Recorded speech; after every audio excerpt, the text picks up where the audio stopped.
Hello everybody. Good morning, good afternoon, and good evening to you all. And welcome to another day in Azeroth. Thank you guys very much for joining me today. Hope everybody is doing well. Let's take a look at some housekeeping. Inventory looks pretty good. Probably carrying too many health pots and some mana pots we don't need. I did a little bit of first aid, so we are up to 181 first aid. Did a tiny bit of alchemy, so we're up to 199 alchemy. And that is where we stand. I'm going to sell down to 1 stack here, get rid of the mana pots. All this bruiseweed, I don't think I'm ever going to use all this bruiseweed. I think I'm going to send it to my bank alt. Yeah, let's do that. Let's send all the bruiseweed off to the bank alt. We can check prices on it later.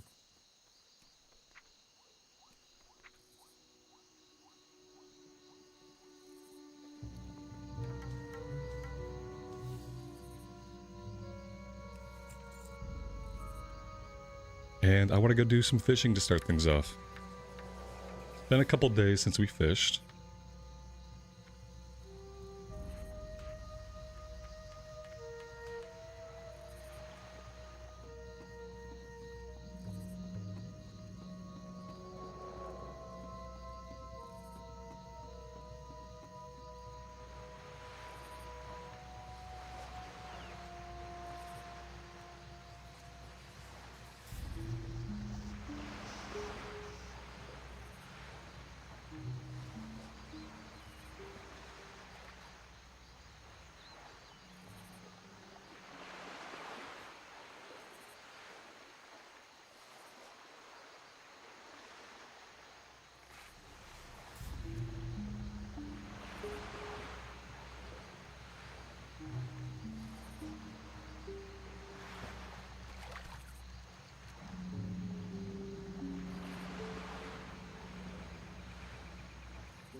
Dream It, Talon, Wayne, Karen, Chaos. Welcome, everybody.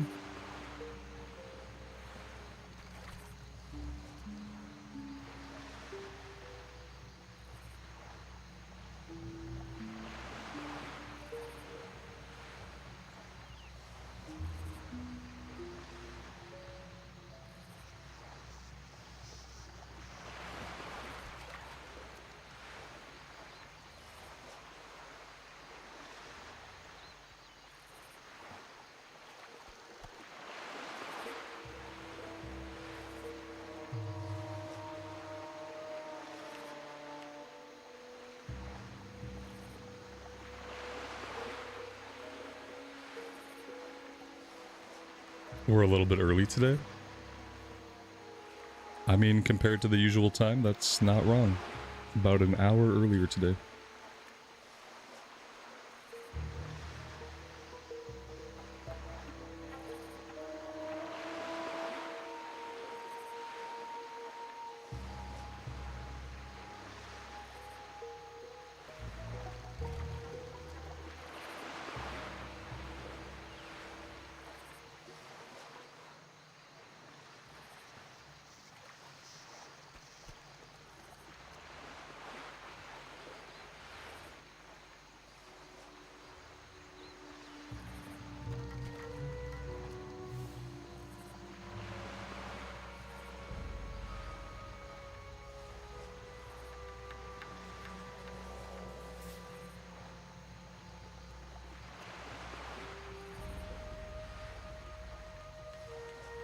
Monica, welcome to the stream. Thanks for joining us.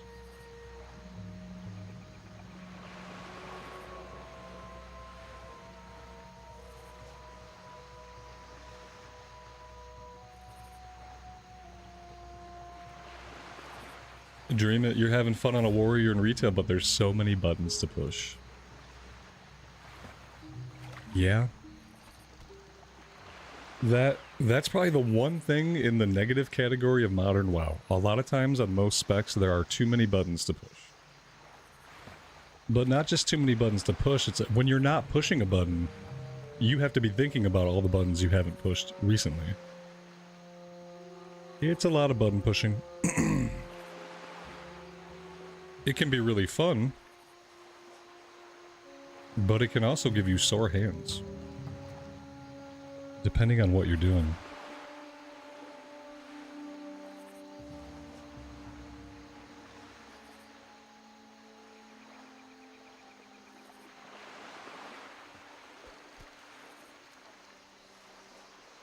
Once they completely moved away from auto attack, once auto attack was no longer a thing, then we got lots more buttons to push, because then we have to fill every single moment with button pushing. Whereas in Classic, a lot of times you can just melee. You just auto attack, auto shoot, press a button here and there. Can't do that in Modern WoW, unfortunately.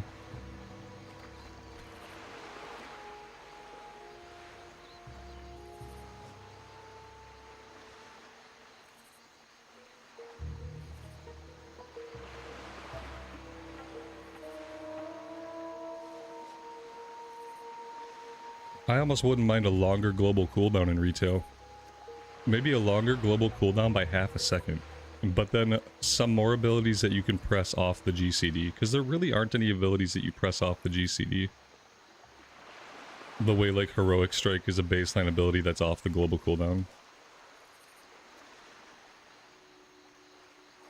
And then if you have a longer global cooldown, that gives more time for like animations to breathe. You can see a fuller animation and like design fuller character animations if you have a longer GCD.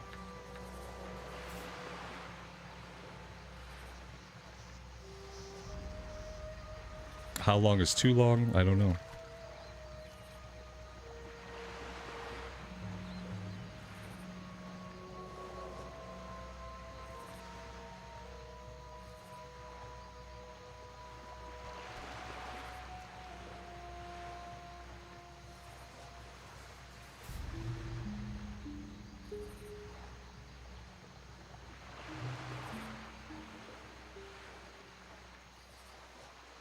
Beastmaster Hunter has like 4 buttons. Yeah, I've heard that.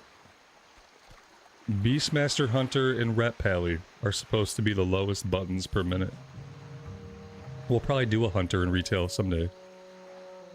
Because 4 buttons sounds really good. Especially if I want to play for more than like 2 or 3 hours. 2 or 3 hours, that's about as long as I can slam the buttons before my hands start to get a little tired.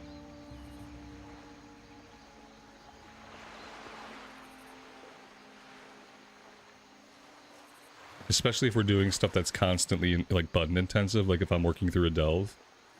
And if I'm doing back-to-back delves for a few hours, that's about as long as I can do it.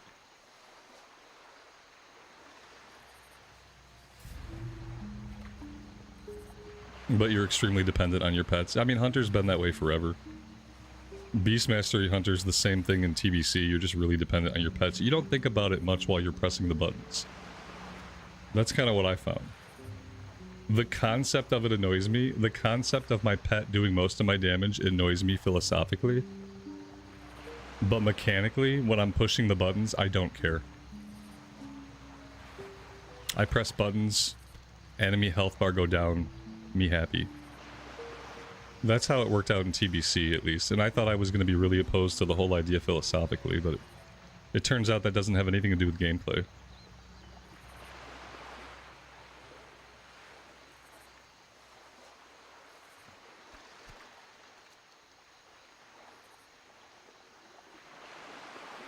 Now, when your pet gets killed, then you're in trouble.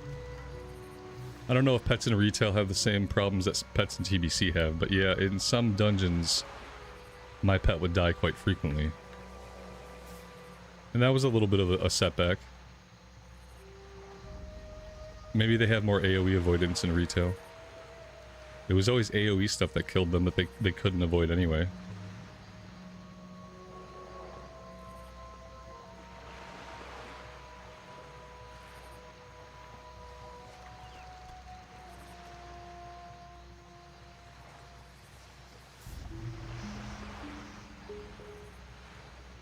If I do a Hunter in retail, though, I kind of want them to be a melee hunter. I wonder what survival's like these days.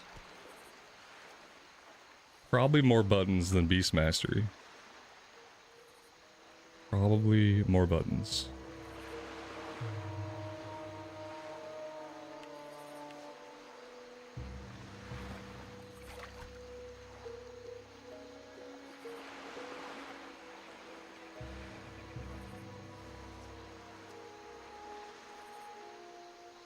Although I think on the list of retail characters we're gonna level next, probably Void Demon Hunter is at the top of the list. Really want to check out Void Demon Hunter. I don't know if it's something that I would play long term or not, but I like the idea of the mid-range melee caster.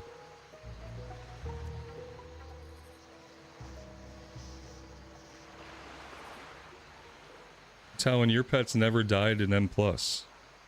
You got 2K rating this season, your pet's never died. Okay, so maybe they completely took away, like, AoE damage to pets. That would be the easy fix, because we had to spend points to train our pet to avoid AoE stuff a little better. In TBC, it like, makes them more resistant to AoEs, but it doesn't negate it. Maybe in retail they just can't be hit by random AoEs. Because that was what did it. Just explosions and stuff going off.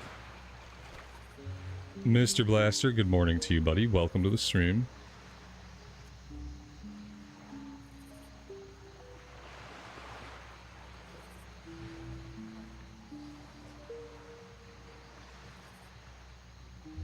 You know what I did for the first time yesterday in retail last night that was really fun? Nightmare Prey. Nightmare Prey is very different than normal and hard prey. It adds some mechanics, and it feels vastly different than any other type of gameplay I've done in WoW. If you like Modern WoW and you're a solo player and you haven't done Prey on Nightmare yet, try a Nightmare Prey. You gotta do some quests to get into it and open up the Nightmare mode, but it's certainly worth it. It's worth it just to experience the gameplay. It's so unique for WoW. Just the vibe that it gives. Very good. Let's take 95% reduced damage from AoE. That explains it. That's pretty good. That's like, why not go the 100%? You know what I mean? Like, they didn't want to take away all the damage, so they're like, we'll negate 95%. Why not just 100? No, no, no, no. We're not gonna hand this to you. You're gonna take the 5% damage and you're gonna deal with it, okay? Oh, okay. Sure, 5% of the damage. Great.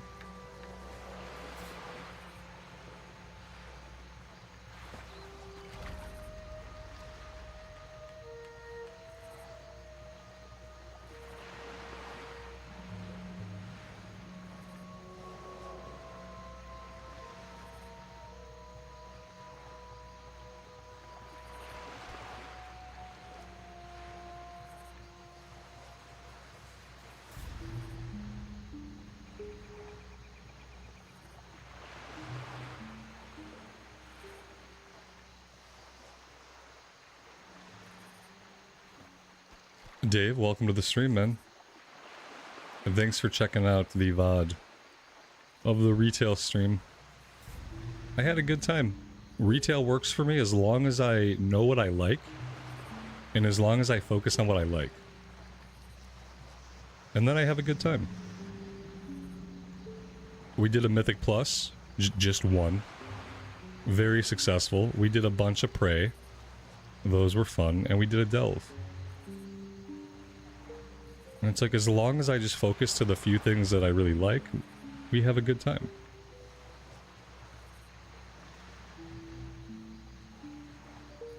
The thing about it is, like, maybe this will change. Maybe it won't change. It's still not the type of thing where like today I don't want to log into retail. I played last night. We played for like 3 hours. And today I feel I don't want to log in. I'm good. And I think tomorrow I'll want to play some more. I don't know if it's ever going to be like a daily thing. If I'm not leveling a character, I don't know if me logging in is a daily event. That's the thing. As much as I like these endgame activities, since I don't really care, like, since I don't really care internally about the rewards, like I don't need better gear. I don't care. I don't need transmog. Sometimes we find sick transmog, and I like to play with my transmog. And I like to dress us up. But I don't care to the point where I'm going to seek that specifically. And so if I'm not leveling a character, like, I'm not going to log in every day. Because I don't have a reason to log in every day. I only have a reason to log in when the mood strikes me. And so far, these last 2 weeks, the mood has struck me like every other day or so. Every other day, every couple days, I'm like, oh, you know what? I really want to go do some delves, or I really want to go do some prey. Like, I'll get the urge to go play. But if I'm not leveling a tune, I'm not going to be on every day. Yeah, because that's just what I like to do more than anything else. And that's, if I'm going to do something every day, it's that. So, I don't think I could ever play like WoW, modern WoW endgame every single day. The way they've designed it, I don't think I could.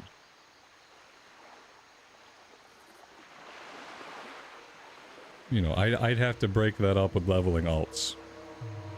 Which probably a lot of people do.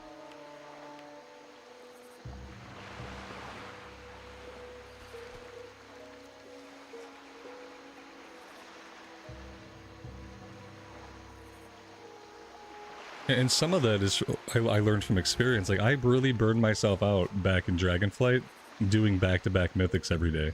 I had a lot of fun. Like, don't get me wrong. While we were playing, I was having lots of fun, but we did mythics every day for weeks. Back to back to back in Season 3 and then into Season 4, and I just burned out hard.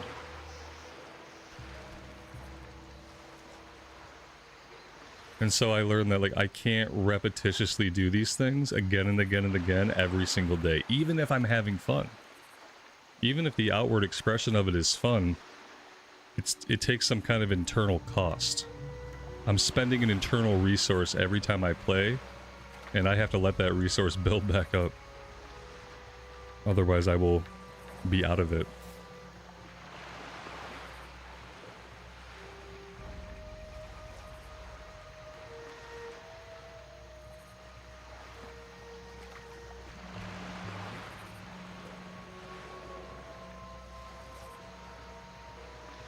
Yeah, it is a grind. If you put yourself to the grind, it totally becomes a grind. That's the difference, I think. It's like, I can do a little bit of endgame activity here and there, and it doesn't feel bad because it doesn't feel like I got inside the hamster wheel. It feels like I went for a walk around my block. You know, like, I get in retail, I do some endgame stuff, we get some loot, we get some currencies. Maybe we get some transmog. But we don't stay in there. We don't get into the hamster wheel and go and go and go. Once you get into the hamster wheel, something psychological happens, and it affects your energy levels. But if I get in there every couple days and do some endgame stuff, then it feels like I'm just taking a walk around the block. Like, yeah, we're just going around the block. We're not going on a big journey. You know, maybe I'd prefer to be on a hike, but the walk around the block is nice. And so if I treat it like that, we can have a good time.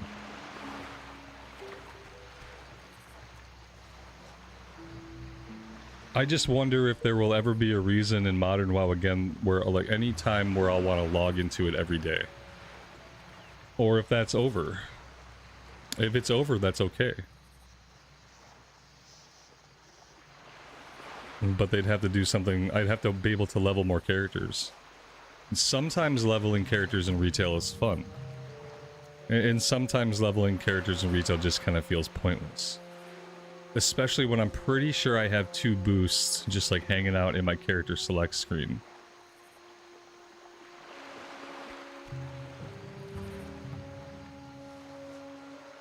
Cataclysm.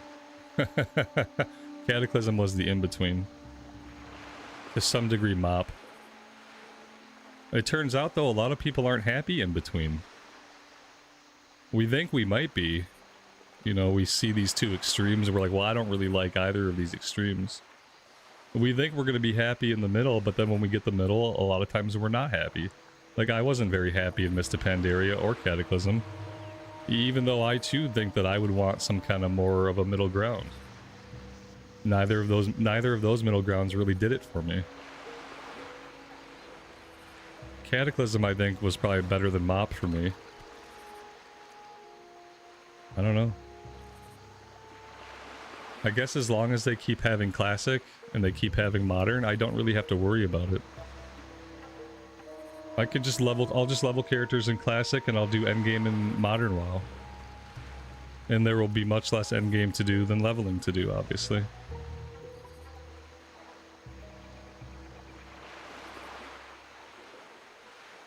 Is there a flat-out XP buff right now for retail, or is the way people are leveling faster just that they're doing the time walking event? I don't think I'm gonna level my Demon Hunter now anyway. You know what leveling event I really liked was the Winds of Mysterious Fortune. Or Winds of Mysterious Wisdom. Whatever it was where we got the loot bags. Every once in a while you would just loot something with a bag on it and the bag would have an appropriate piece of gear that was an upgrade. That was really nice. Because that solved the big problem that happens when leveling up characters in retail. Is that when you do time walking campaigns in retail, you don't get enough gear for how fast you level up. You level up way too fast and your item level doesn't keep up, and then sometimes you get into content that's, well, it's more of a pain than it really should be. Not because the game is designed that way, but because you don't have any gear. If you have a max level character, you automatically get an XP buff for your alts. Right on. If you do 4 time walking dungeons, you get an additional 30% buff. Does that buff have like a timer on it? If you do 4 time walking dungeons, you get an additional 30% buff. Or is that buff just like yours to keep for participating in the time walking? I've never heard of that before. That's an interesting way to do it. 2 hours, okay. So you do some time. Oh, that's... They are incentivizing you to play in a very certain way. Like they want to get you into these time walking dungeons, and they want to get you into a few of them, and they want to get you in every couple hours. That's some very intentional design. Someone needs to be able to show their boss that people come back for time walking. They need numbers to point at. And the numbers need to say, look, lots of people do these time walking dungeons, okay? This is a big deal and people like these. And so how do we get those numbers to go up? Well, we offer you something for doing a certain amount. And so now they're offering you an XP buff for doing 4 time walking dungeons. So the time walking guy can go tell his boss that like time walking is still relevant. People still love it and they're still playing it. Look at these numbers, boss.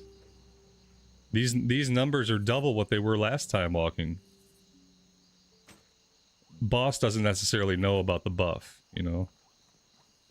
He doesn't even necessarily care about it. He just wants the numbers to go up. Looking for something specific? I don't think I need any of these fish because we can't cook them for skill ups. These I just want to keep sending to my bank alt. Safe travels. Because we can either sell them in the future. If we do alchemy again, we'll need them. And so we're just going to keep firing them off.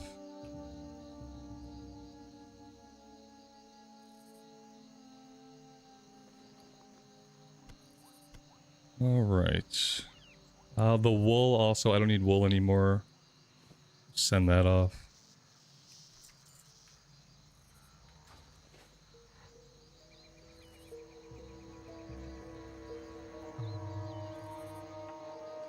Well, yeah, well, we know. Yeah, retail is designed for... Oh, we know. We just like to talk about the what-ifs. Yeah, I don't really need the retail leveling to be good, I guess. When I want to level an alt, sometimes I wish for a little bit of a different journey, but I just do Cataclysm time walking. I run around in the old Cata zones, I do the questing, and that's usually how I level up. I don't need it I don't need them to change anything at all about modern WoW leveling. I don't care. I don't care. If they want to add a heroic layer someday, that's fine. Add a heroic layer. What I found with ESO is that making fights last longer and making enemies more difficult does not make open world gameplay more engaging. Engagement comes from somewhere else. And engagement does not come from combat difficulty. It might come from, like, the way something feels, but it's not purely combat difficulty. But if they want to add a heroic layer, that'd be fine. But I don't need them to do anything with leveling in retail in reality. They can leave it exactly how it is. I wish that bag thing I was talking about, I wish they would add that as a permanent feature right now because of how hard it is to quest to gear up in Modern WoW. It's hard to just do quests to level up. And they could fix that by leaving that mysterious bag buff in. That would be one change I would like them to make. But as far as the pacing of it, they don't need to touch it. They just need to keep working on the endgame stuff. Let the classic devs think about leveling. Let the classic devs think about leveling, and let the modern devs think about endgame stuff.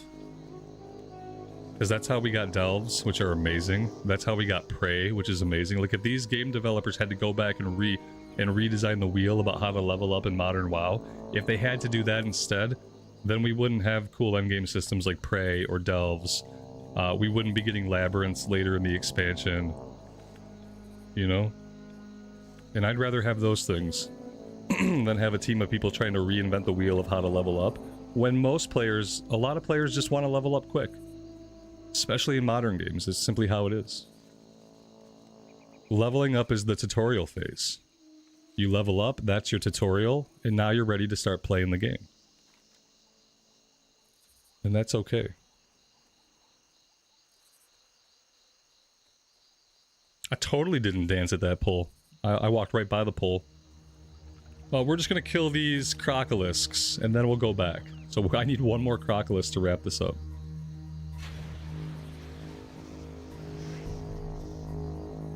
We got 5 minutes. We'll be okay.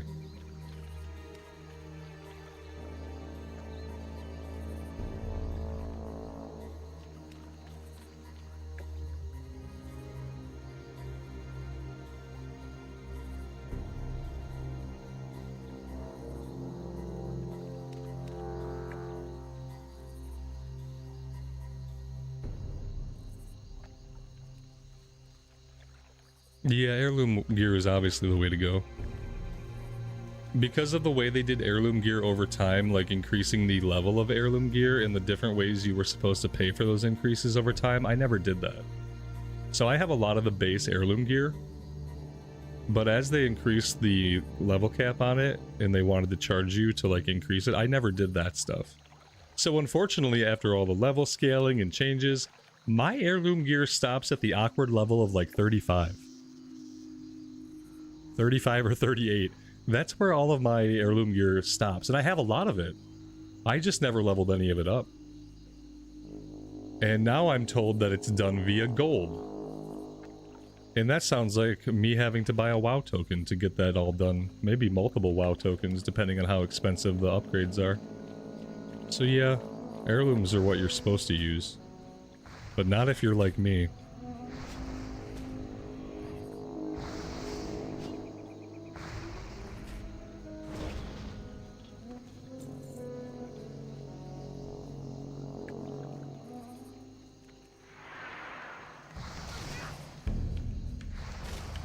Yeah, but now it's not for the XP. The weird thing is now, like we discussed, you actually need the heirloom gear so that you have decent gear on, because there's no other way to get it.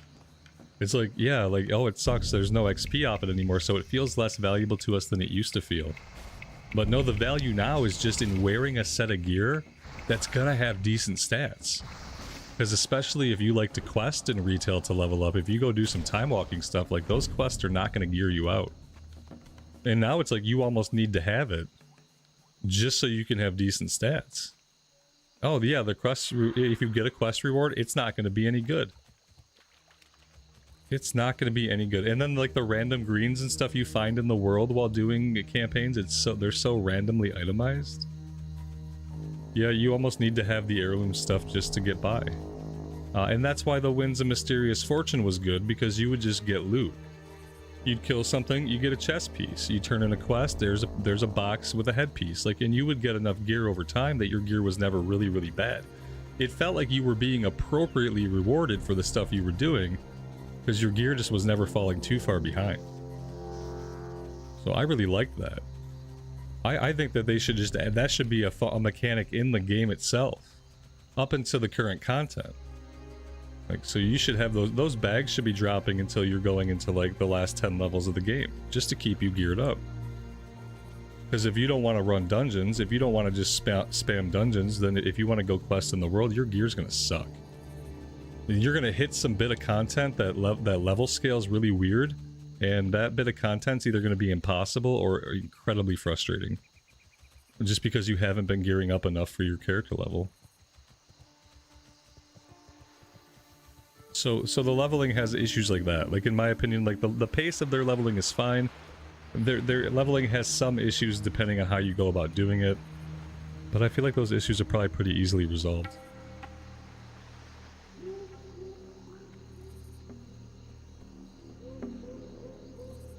Maybe they should bring back some way to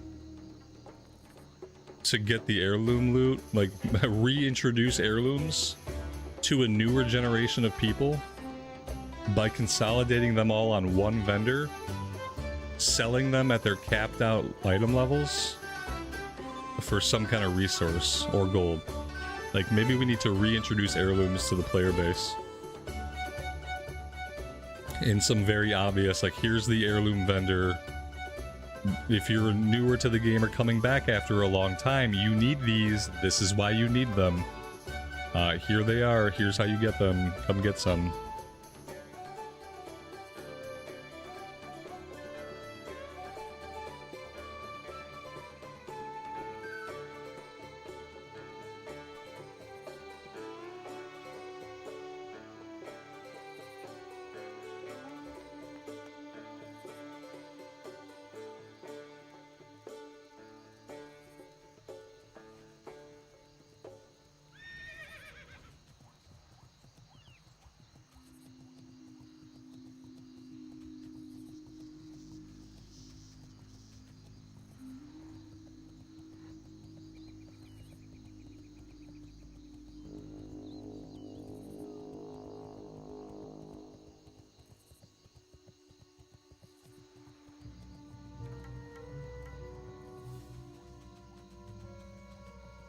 What about dungeons today? Do we want to do any dungeons? If we want to queue for anything, we should do it early. Here we go.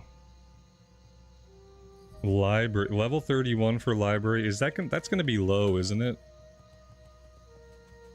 Level 31 for library. For tanking library, seems low. Greetings. Be careful. But I don't know if I want to go all the way out there just to do graveyard. Oh, those look nice.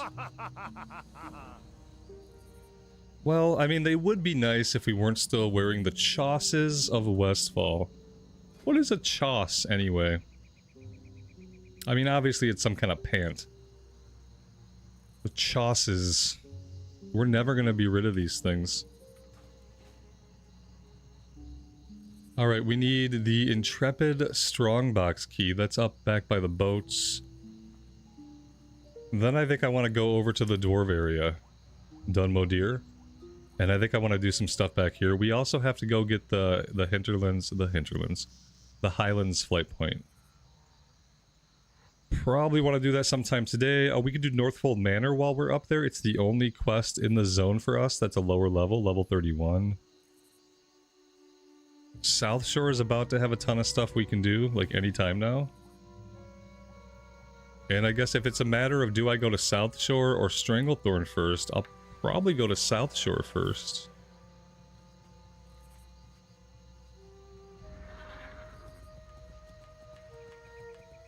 Because every time we go right into Stranglethorn, we always find that it's very farmed out.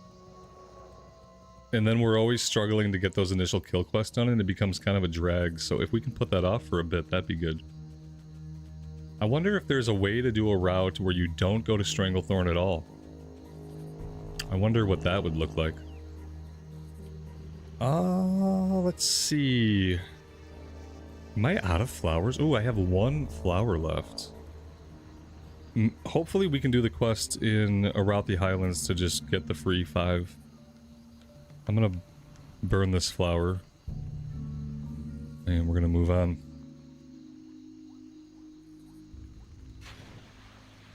Yeah, a blue item being able to last you like 5, 10, 20 levels is amazing.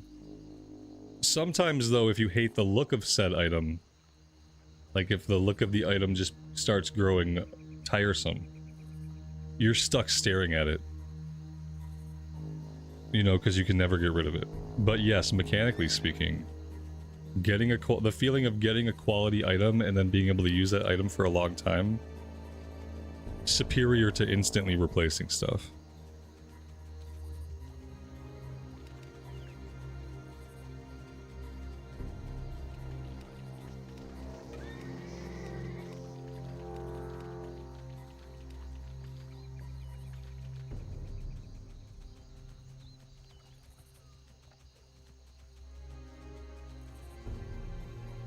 Let's be real though, Classic Plus needs to have transmog. I know this is not gonna make everybody happy, but it does. It needs to have transmog. There's too much cool stuff in the game, there's too much cool looking gear even in Classic era, for the game to not have transmog. Ooh, I want to fish you. Can I stand here? Oh, there we go. Perfect.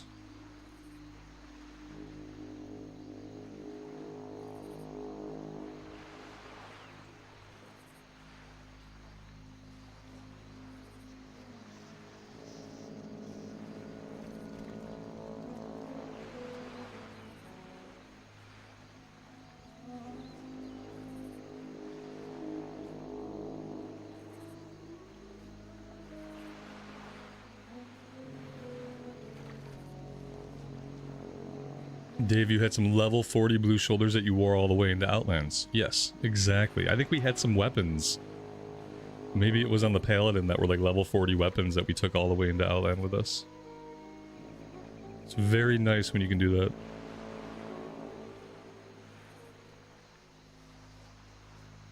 Oh yeah, the XP for mining nodes and flowers. Yeah, we talked about that yesterday. I'd like you to get character XP for crafting anything, like small amounts. Obviously, if you're crafting lots and lots of things, you need a smaller amount of XP than if you pop a node. But I feel like the idea that anything you do on the character should give character XP is pretty good.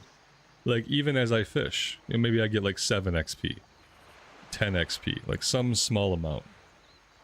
Just something to feel like, no matter what I'm doing, I'm progressing my base character level.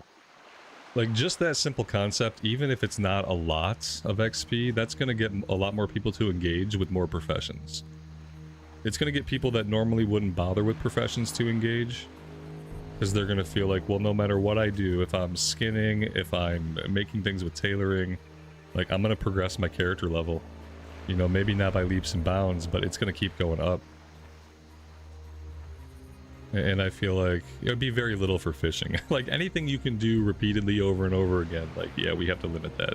Maybe nothing for fishing. Maybe that's too ambitious. But, like, if you craft something, if you craft a green chess piece, like, you should get some character XP. That's something that your character experienced. That's something that you did.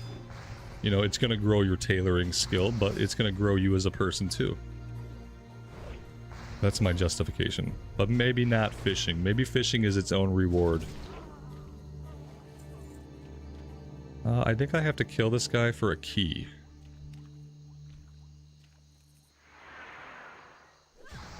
Oh my god. Somehow, chat, we charged right past these guys and they didn't aggro. Like, I thought by charging through them, we were going to aggro everybody and I would just kill them all together. We didn't aggro them. We charged so fast that they didn't see us. Maybe now we jump over the side. Ooh, okay, yeah. Maybe now we jump over the side. Bye! Suckers. And then we have to go below. We could pop a breathing potion here. It seems kind of wasteful. I bet I can get this without a problem with no breathing potion. We're not going to be down here for a long time.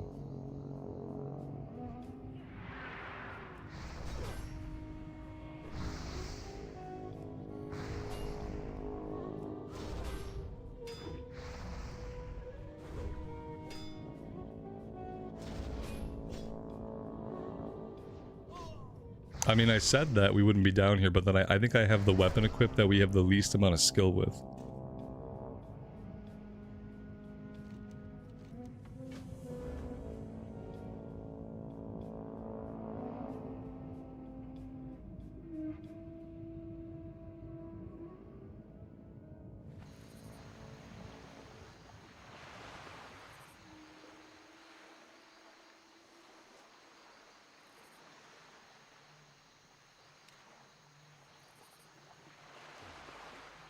Alright, let's make the run now all the way out to Dunmodir. I'd say we could stop at the vendor on the way, but our inventory actually looks pretty good. 31 empty spaces ought to be enough to deal with Dunmodir. I mean, I say that. But maybe we just auto vendor. I'd hate to later on stick my foot right in my mouth. Run out of inventory.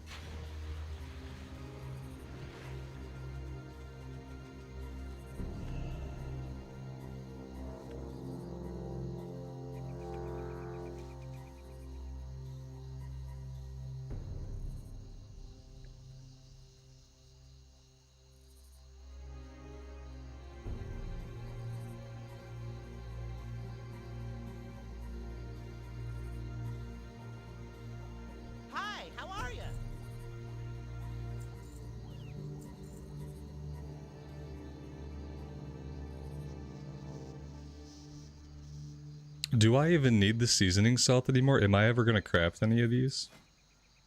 No. Nope. Because we're on to tasty omelets. Everything we have is green. I'm going to sell this seasoning salt. We're never going to use it. We'll sell down to 1 stack of bandages.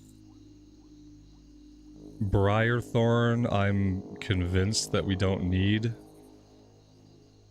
But I should probably mail it off to my bank vault, see if we can sell it.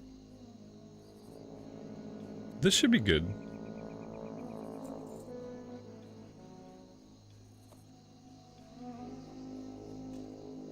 You have a great day now.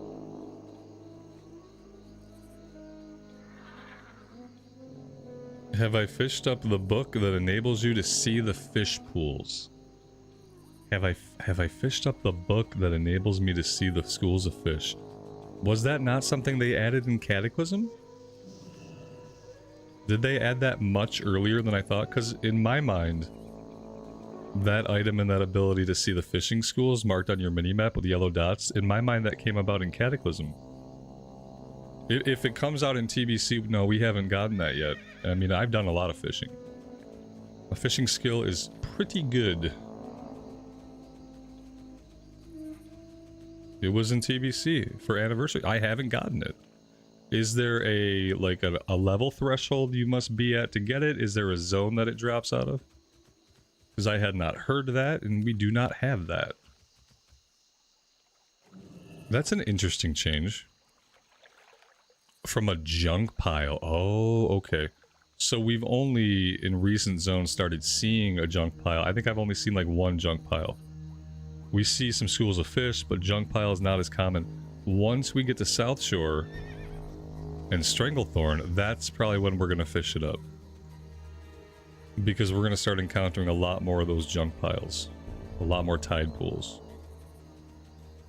So hopefully we'll get it soon. I didn't know they added that. That's really cool.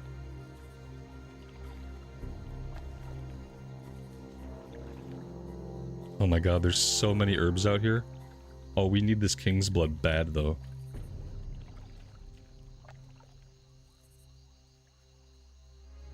Chaos, you got yours in Stranglethorn. Right on. Yep, that's how it's gonna happen. And our fishing is doing good, so we'll be able to get into any zone we go into now. We should be able to fish right away. Shouldn't be any holdups.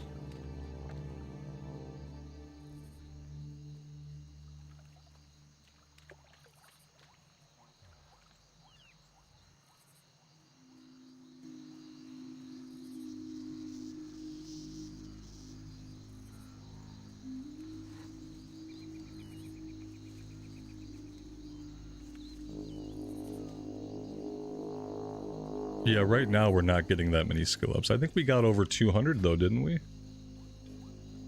I mean, we're at 223. We're basically literally capped out. Yeah, that's what you mean. We are essentially capped out. So, how do we get from 225 to 300? Is that where we have to go see Nat Pagel? And do the quest?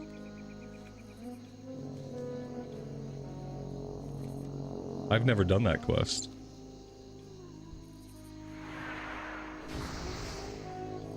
So that's Dustwallow Marsh. We'll be going to Dustwallow Marsh at level 38. 38 is when I like to go to Dustwallow. So that's not too far off. Like, we'll be 225 capped by then. We'll go into Dustwallow at 38, and the first thing we'll do is we'll swim out to Nat Pagel and get his quest.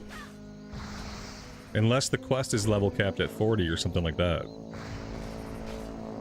Otherwise, we'll do it right away. For the quest, we have to fish Feralus, Swamp of Sorrows, and somewhere else. Ooh. Swamp of Sorrows will be easy to get to.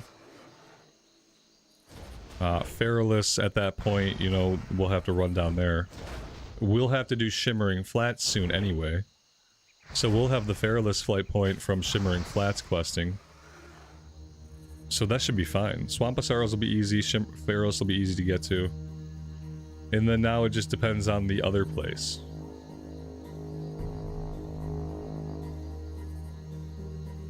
Hopefully it's not like the Plague Lands. If it's Tannerus, that'd be perfect. Do we have to fish up certain fish for the quest? Is that what he wants us to do? Go to these zones and fish up these specific fish?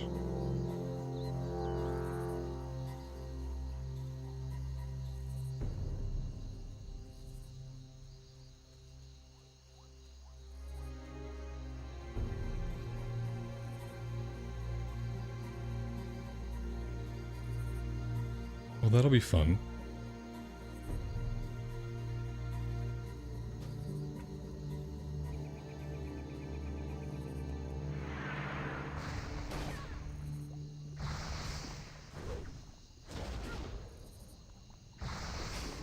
Well, we will see it. We will see it soon enough.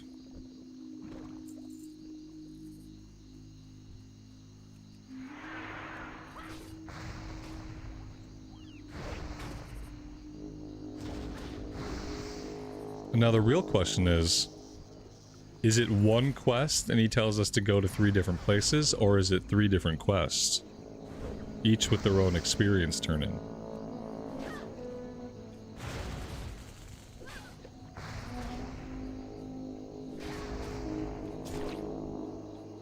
Like, are we gonna have to keep going back and forth, or are we just gonna be able to go get it all done and come back to him?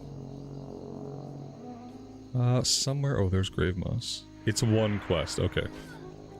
As much as I would like to have XP from multiple quests, I think having it be one quest is better. That way we don't have to, like, come back to him, report in, go back out, come back to him, report in, go back out. We can just get it all done.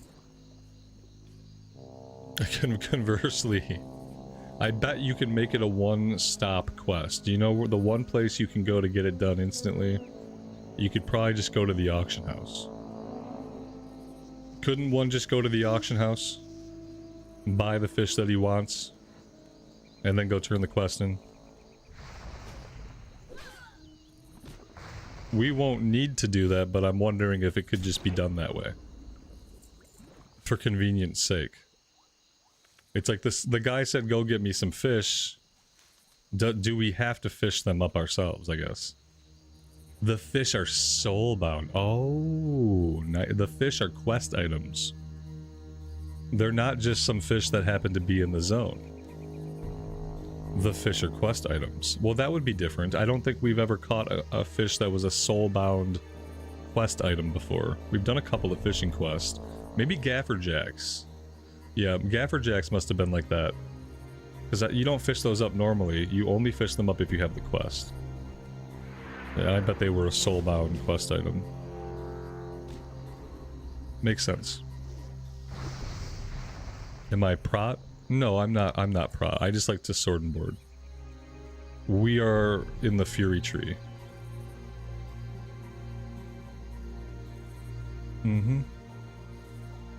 I was dual wielding a bit yesterday. You know what it was? Yeah, I just like to have the shield. We could two-hand. We could do anything. We're keeping up all of our weapon skills, so... just doing a little bit of everything. That's our spec right now. TKC, welcome to the stream. Thanks for joining us. Alright, we can do all these now. Because they're not elite anymore.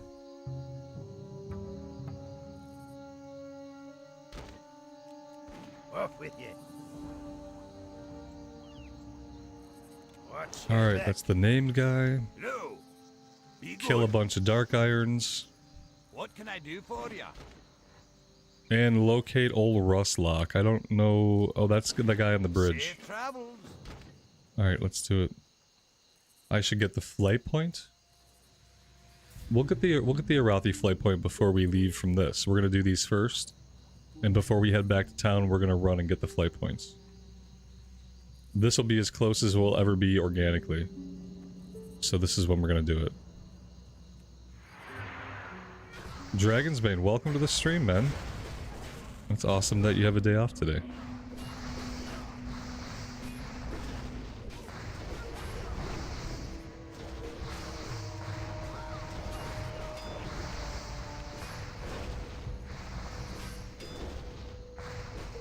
Oh, you know what would be good though for right now? If we were gonna have the fire buff, then I should dual wield.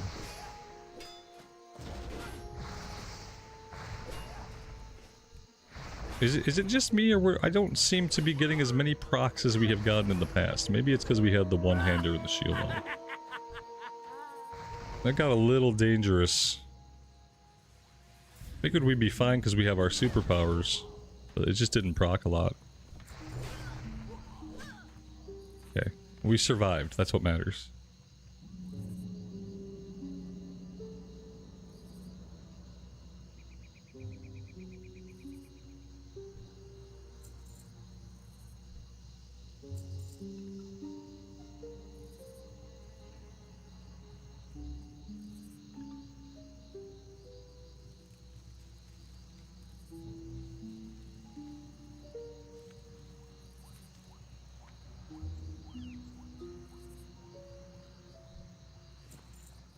Now, we found the name guy last time. You know, I already forgot between last time and this time what house he was in. May have to check all these houses. You know, I think he was in the... I think he ended up being in the last place we checked.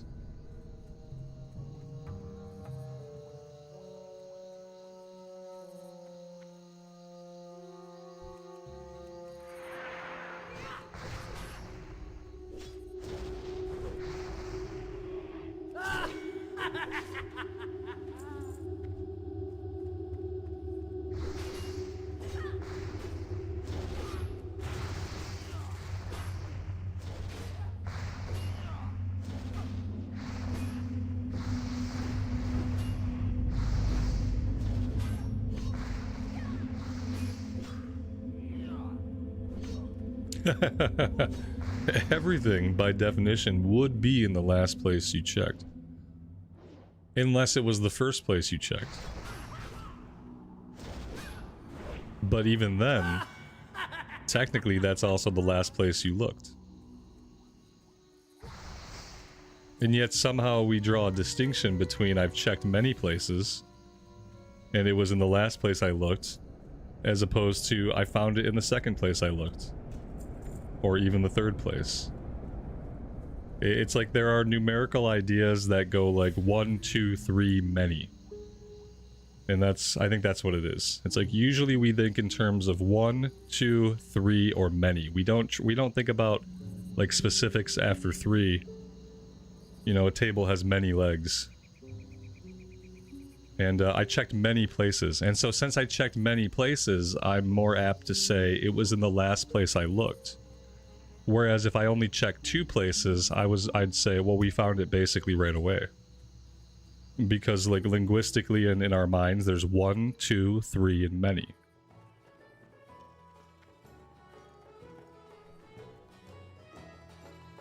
You say that to your wife? Oh,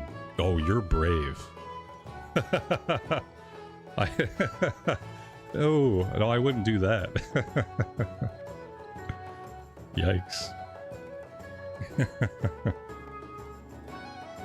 Oh, man. That's funny.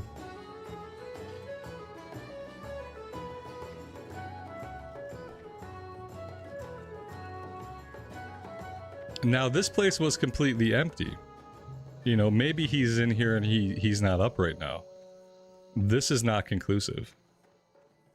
This feels suspicious, you know? Specialty goods. Here there. A blurred axe. He's got like a kilt. He's got red fireworks. We'll buy some. We'll buy a couple. Marauder axe. And a heavy sticko dynamite. That requires engineering to use though. He's got elite shoulders, guys. Elite shoulders. I mean, those are not bad. Those are almost better than the ones I have. Up with you. Okay. I like that they still have the Dwarven in music is going. They've got Alliance banners. They've got an Ironforge banner. Like the Classic Plus. Classic Plus. There's opportunities all over Azeroth. There's opportunities like this. Like, this is a Dark Iron Stronghold. If these were here in the first place, they'd have ripped them down. Even if they didn't replace them with their own banners, they'd have ripped this stuff down. Because this guy has set up shop. Like, this guy lives here. You know, he's not going to let that stuff stand. There's a druid back here that beat me to it. Oh yeah, there's a hunter back here too. This place is pretty cleared out. Like, there's not a lot of mobs right now. Maybe I can go into some of these buildings and find some. I wasn't thinking we'd have a ton of competition for this. Now see, this place is also empty. Okie dokie. I thought this would be an easy one because people are not used to doing these solo. But look how wrong I was. Yeah, everything here is dead. You know what? Oh. There's another camp. And that's where the named guy's at. Yeah, the named guy's not even here. That's what it was. He was in the last place I looked. And the last places I looked were not in the town. Because he wasn't in the town. It's coming back to me. And therefore, there's also more Dark Iron we can kill in that direction. I'm gonna kill these guys first, though.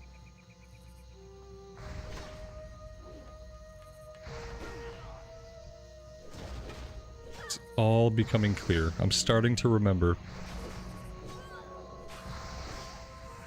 Although I don't know if I was able to kill him last time we tried. I remember having some difficulty at first locating him, but then also having some trouble with the pull.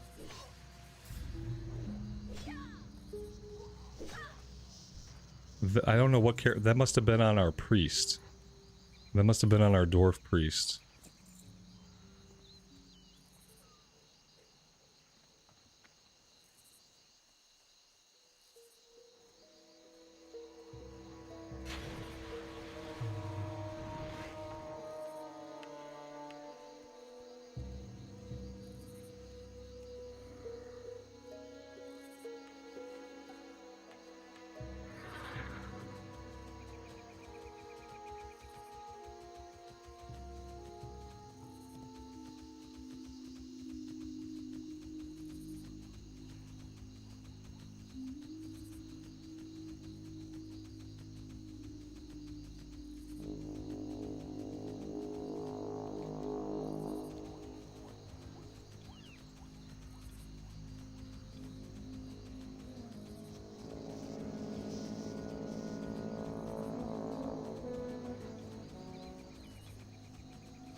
Alright, so I'm pretty sure the named guy can be somewhere around these camps. And if he's not, well, at least there's more guys out here for us to kill. There's nobody out here farming these ones. So that's a bonus. Redbird, welcome to the stream.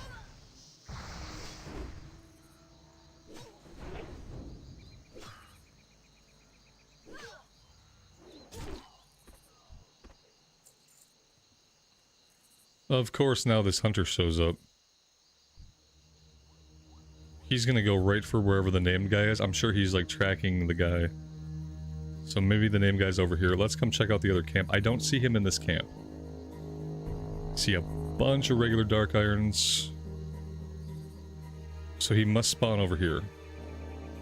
And right now this camp is also empty. Okay, okay. Wait, what do we got here?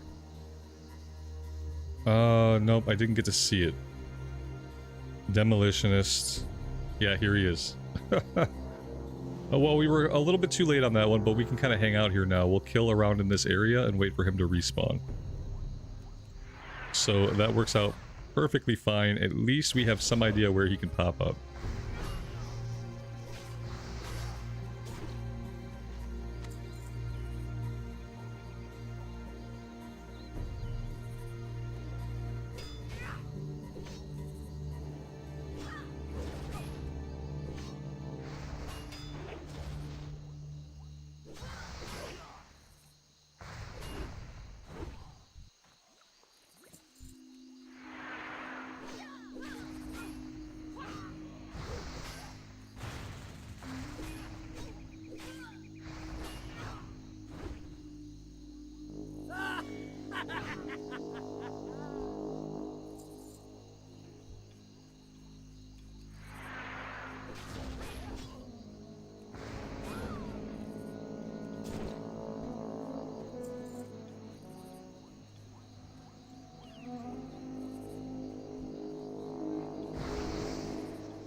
You know what we're not finding out here, though? We're not finding regular old dwarves. We need 10 dark iron dwarves.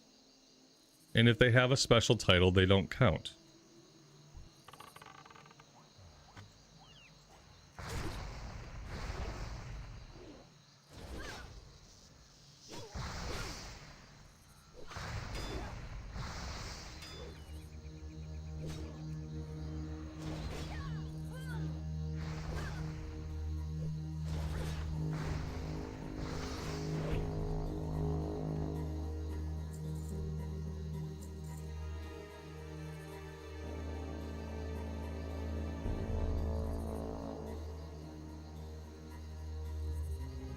Well, we've got normal guys respawning pretty quickly. The named guy is not back up yet, unless he can spawn in multiple spots. Like, maybe he dies here and he can respawn somewhere else, I don't know.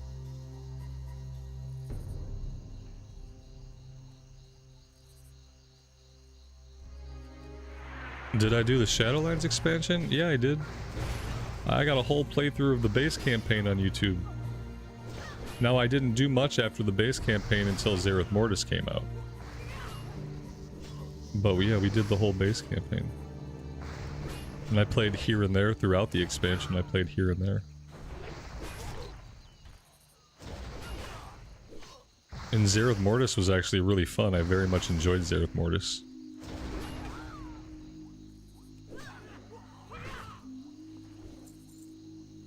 Not necessarily like the story or anything, but just like the ambience, the scenery, the music. All of that stuff was top notch. Alright, well that hurt a little bit. Sadly, I don't have any at-level food. I have some buff food I could use, though. If they took away the maw, Shadowlands wouldn't be that bad. Yeah, Shadowlands wasn't awful. I think it was awful for people that tried to engage with lots and lots and lots and lots and lots of it. Like, if you're someone that felt compelled to do everything and see everything, then there were things like the maw. There were things like Torghasts that you just didn't like, but you felt compelled to do anyway. That might have been like some people's problems. It's not like there weren't parts of Shadowlands that were fun. Like, the questing was fine, the story was fine, the zones were pretty. For the most part, they were enjoyable.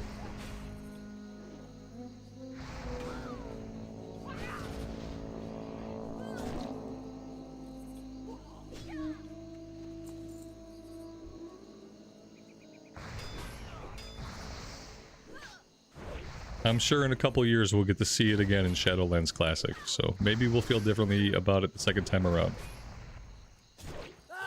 Maybe they'll give us some cut content. That's what we want, some nice, juicy, like, cut Shadowlands content.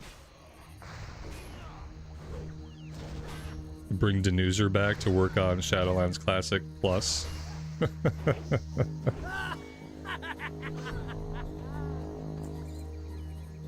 Shadowlands Classic Plus, the direction of the game Denuser wanted to take it during and after Shadowlands. Shadowlands Remix, there we go. That's what everybody's holding their breath for.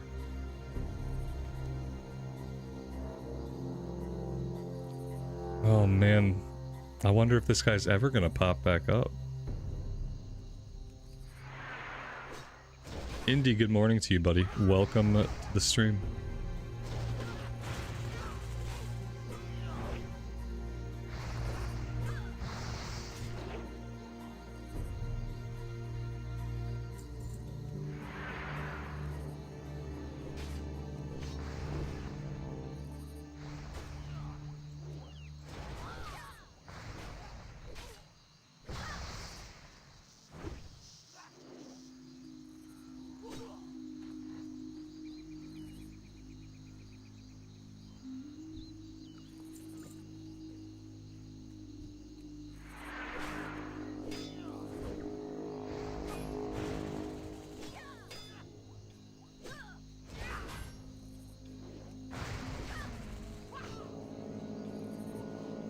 What did I think of BFA? Hard to remember what my thoughts were of BFA when I played it. I think, like, beyond anything else, my feelings of BFA were overshadowed by the fact that we had the Heart of Azeroth. And the Heart of Azeroth meant another infinite AP grind, just like what we had in Legion. And having to grind up a weapon, like, every day, like, feeling compelled to say, like, I have to get on every day and power my weapon up, otherwise I'm gonna fall behind my raid team. Like, that killed my ability to raid with my guild. So, like, I don't really remember a lot of how I felt about BFA, except that as I was playing it, I knew I really wasn't gonna be able to raid again. I knew, like, I wasn't able to raid beyond the first tier in Legion. I had this sinking feeling it was going to be the same story with BFA, and that kind of colored my, like, how I felt about BFA. And like, BFA seemed fine, like, as an expansion. I hated the pyramid, like every Horde player. We wondered why we had to have this terrible pyramid. When the Alliance side, they got their nice little harbor town where everything was super convenient to find and to get to. But besides being sad about not being able to raid beyond tier 1 and hating the pyramid, I don't think I had any special feelings about BFA. You know? Sylvanas burned the tree. I think that's when I kind of gave up narratively. When I was young, I used to wish that WoW had a little bit more main story, you know? Like, back when I played Classic originally, I was like, oh, it'd be nice if we had a little bit more main story. But then when Sylvanas burned the tree, I was like, oh my god, this game needs to stop having a main story. This is too much main story. I can't handle all this main story. Please stop.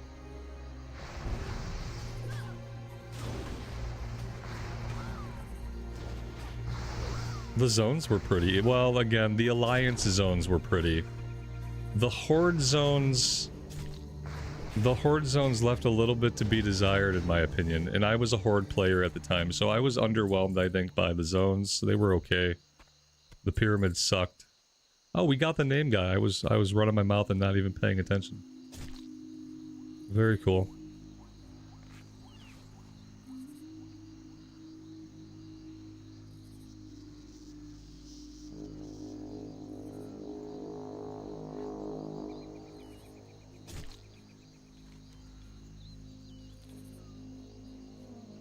The Legion AP grind got easier when it was buffed. I'll keep that in mind for Legion Classic. Yeah, no, once I fell out of raiding, that was it. I was working a lot at the time. I was able to raid the first tier. By tier 2, I couldn't keep up with daily play to keep my weapon where I wanted it to be. It was psychological. Nobody was telling me that I couldn't raid. Nobody, my guild leader wasn't coming to me like, Robert, you know, like, your artifact weapon item level is really low. I need you to do something about that. Like, but I saw my numbers slipping as a healer. I just heard everybody talking about their item levels and what their item level was on their weapon, and mine was nowhere close. And that just continued and continued and continued into the second phase, and I was working a lot, and I knew I wasn't going to be able to get out and do the grind, so I quit. I did it in Legion. I got to that second phase of raiding, and I'm like, okay, I can't keep up. And then in BFA, I had to do the same thing. And after BFA, I gave up. I didn't bother trying to come back or do anything for Shadowlands. What's on your mind? It had broken, like, Legion basically broke like a decades-long run of raiding. Be good. And then the BFA continued to do that. Alright, I gotta get 5 regular old dwarfs, like this buddy right here, and his pale buckaroo.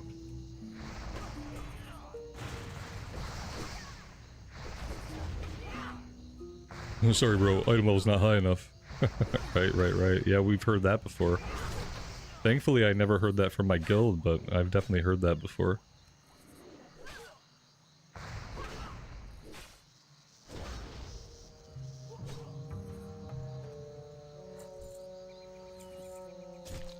Oh, for sure. At that time, I couldn't. It wasn't a question of you have to make time for it. I was traveling a lot. Didn't have a laptop at the time. Like, it wasn't a matter of like find the time. It was a matter of I just didn't have the time, and that was okay. You know, I continued to play the game casually, even though I didn't get to raid. Every once in a while, I get to do some 5-man stuff with the guild, but yeah, it is what it is. Everything goes through phases. I wouldn't appreciate the times in my life when I can play lots of WoW if I didn't have times in my life when I could barely play WoW. You know, there's 2 sides to every coin.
What's on your mind?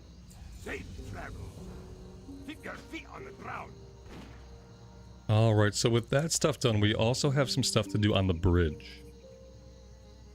Now, I don't know exactly what. I'm not super familiar with these bridge quests. I've done them once in recent history on our Dwarf Priest. Oh, luckily the one's a turn-in and it's marked for us. Okay, that was what I was worried about.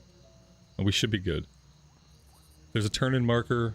I know it's inside the guardhouse, so should be able to find it. But then there's another quest over here. There's like a pickup. Oh, this is a breadcrumb to South Shore, but it's worth 3,000 XP. Yeah, we're gonna have to find that quest. 3,000 XP is a lot. Oh, dear God. I was not expecting enemies. For some reason, obviously I should have been. I think last time I did this, someone had just killed them all. They were all dead. Pretty sure this guy is in here somewhere, though. Oh yeah, here he is.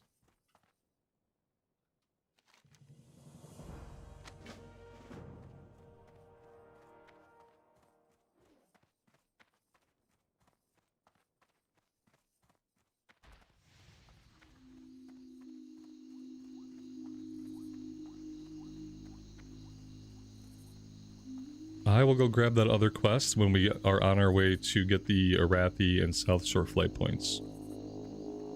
Since it goes to South Shore. It looks like we have to cross over and then go on the other side of the bridge.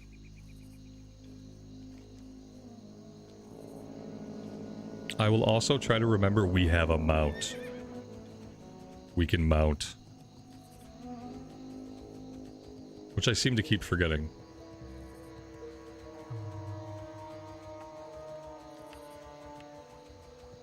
How do we know how much XP a quest gives? They'll tell us when we pick it up, typically. And you should also be able to check in the quest log. See you soon. See right here, reward. I mean, this screen is an add-on, but it's going to tell you the same information no matter how you're looking at it. Watch your But yeah, back. typically it's just right here at the bottom of the reward section. Off with you. And then if you come to your log, it's not. Oh, it's not in the log. Oh, that's so weird. Apparently, if you're in your quest log, you don't get to see it,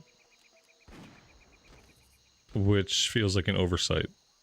It tells you how much silver you get, but it doesn't tell you how much XP. Okay. Cool. Apparently, you only have the one opportunity to see it, and if you don't see it, then you're SOL. This is a dungeon. Oh, this is the guy who's in Stockades. You get this quest at like level 31 or 32, and by then you're not going to go back and do Stockades. It's like, that's kind of pointless. Huh. Yeah, it doesn't show in the log.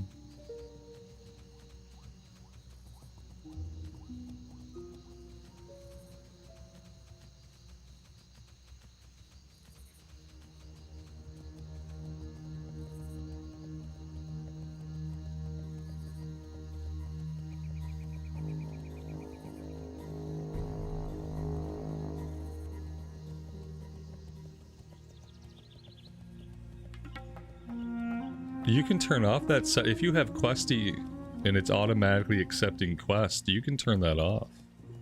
It doesn't have to automatically take the quest. You can set it so that you can look at the screen until you hit accept. Also, no, yeah, if you hover over the icon on the map like this and you hit shift, hitting shift will show the rewards. But you know, that's before you take the quest. You can, and that's a questy thing. You can find the quest, you can hit shift, that'll tell you all the rewards, including the XP. So that's another way you could look at it. Oh, is this a jumping puzzle? Oh god. Okay, with the mount this should be relatively easy. Oh god.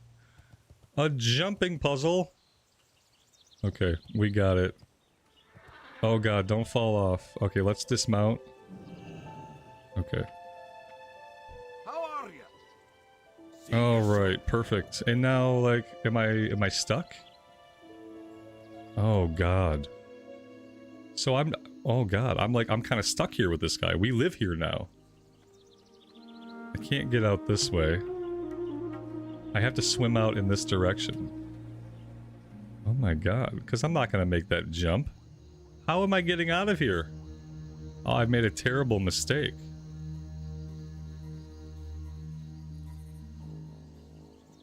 Is there any way I get out of here? I don't know if there is. I'm so scared. I need help. I really don't know what choice to make here. It seems like any choice I make is going to be a bad one. Like, I want to get into, a Arathi. Like, can I do that from down here? I don't think so. Maybe. Maybe if I come along the coast far enough, I can find a way out.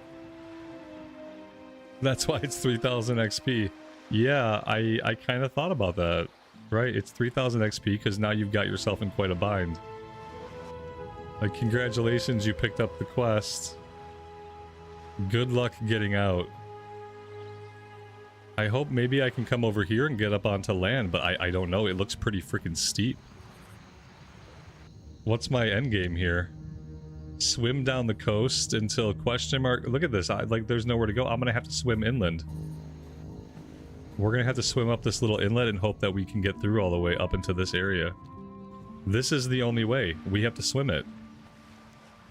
And we're gonna, because there's no way it's gonna let me up on these mountains, you know? Very interesting. Oh God. This might dead end as well. Like, this doesn't seem to do what the map shows. Oh, that's because this is a waterfall up here.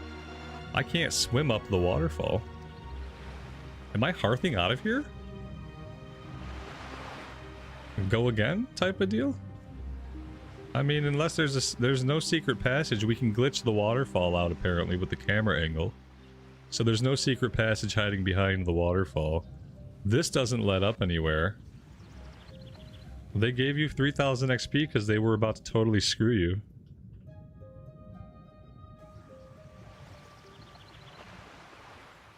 Drown there and take the resin Arathi. Ooh. Okay. There is a path back up to where the wagon was with the bombs. Okay, so there's a way to get back up into the wetlands. I kind of like drowned here. But I wonder if I drown here, what if I just pop back up in the wetlands, you know? You don't think it would do that to me, do you? I also have a timed... Oh, it's a timed quest? What in the actual F? Oh, we're not going to get that done in time. It's 3000 XP if you can jump into the water and then you can get that done. So what you do is you get all the flight points. You come take the quest, you hearth, and then you turn it in. Like, you can't do this in a way that you're going to have to do the travel, because I'm not going to get there in 12 minutes regardless. If I was on land right now, then yeah, then maybe I could get there in 12 minutes. But starting from this viewpoint, no. We're not getting anywhere in 12 minutes. Okay. I see. I see that I've wasted my time, chat. I see.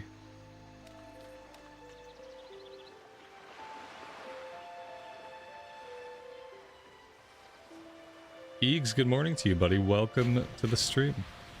Oh, what's this? Oh, we found something. Is this it? This is the pathway up, isn't it? Alright, we got 11 minutes to get to South Shore. Can we get to South Shore in 11 minutes? I don't know. I don't know if we can. Oh boy. Okay, well, if I get dismounted and killed here, we really should do that quest. Except, you know, like, I'm kind of on a timer here for this 3000 XP. So, it's unlikely that... Okay, yeah, it's unlikely, right. Okay, so here's what we do. Let's do it this way. Now we know how to get up, okay? Now we know how to get up. And if we go over there, we can get up right away. I think we can do it, right? What did it start us with 15 minutes? Because if it starts with 15, now we know where we can swim over a little bit to the east. We can come right up this bridge. And then I think we can do it just fine.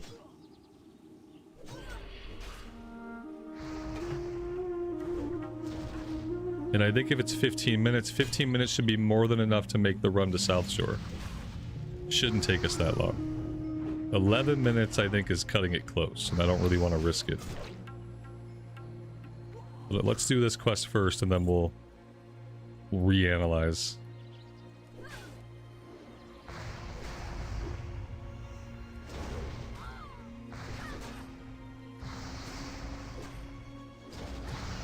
It was 15. Okay, we can do it. And we will.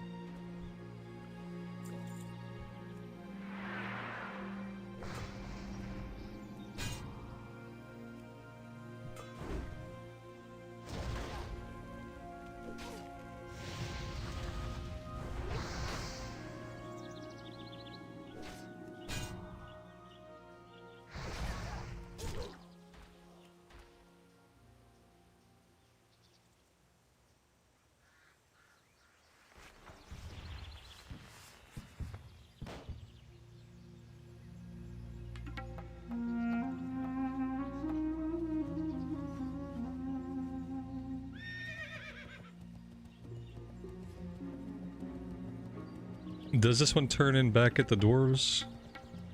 Yes. Okay. Let's go turn this one in.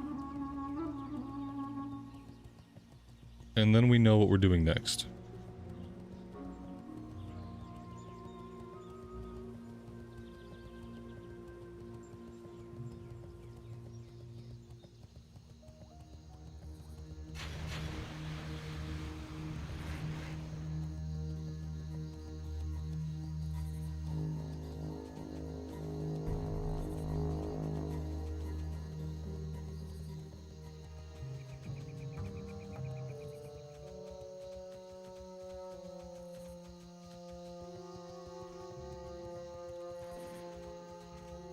What's on your mind?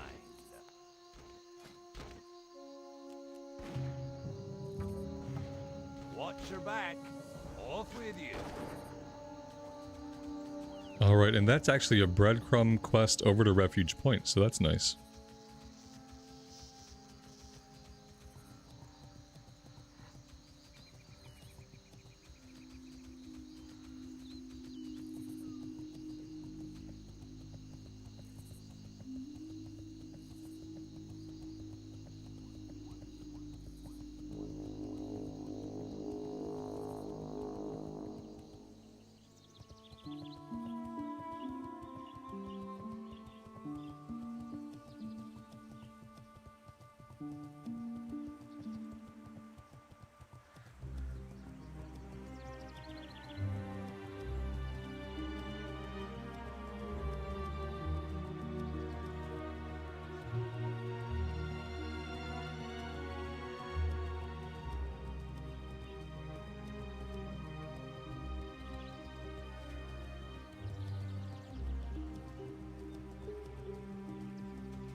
I just got totally absorbed in my own thoughts, and for some reason, I guess I'll admit what the thoughts were. Embarrassingly, I was thinking about our Blood Elf Paladin, and I just got like totally wrapped up. I'll break the fourth wall for you. I got totally wrapped up in those thoughts, and I just was autopiloting the last thing I said, and the last thing I said was Refuge Point.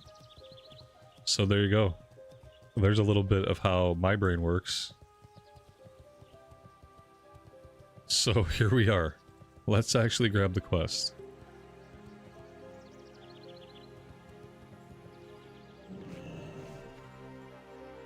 What can I do for you? And dive.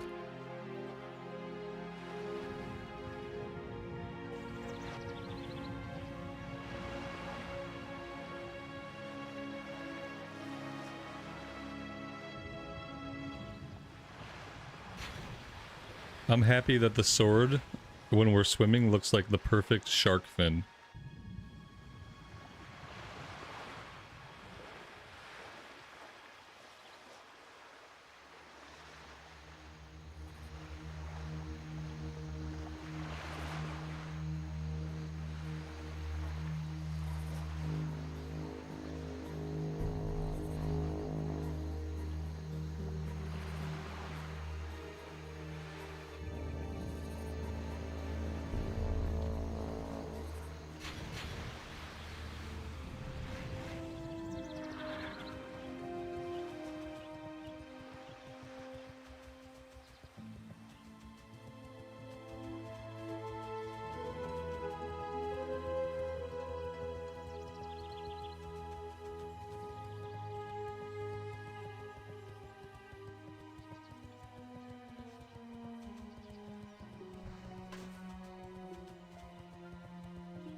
Alright, 13 minutes, 20 seconds to go.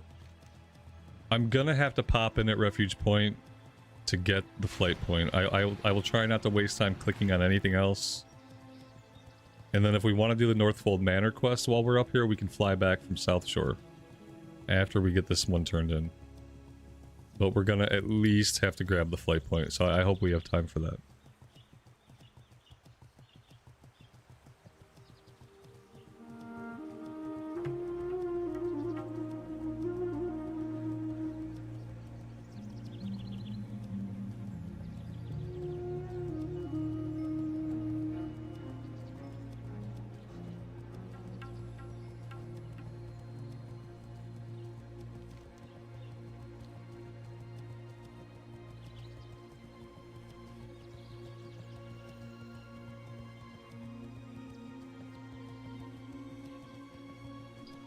Khadgar Whiskers, I really just have to restrain myself from going herbing right now.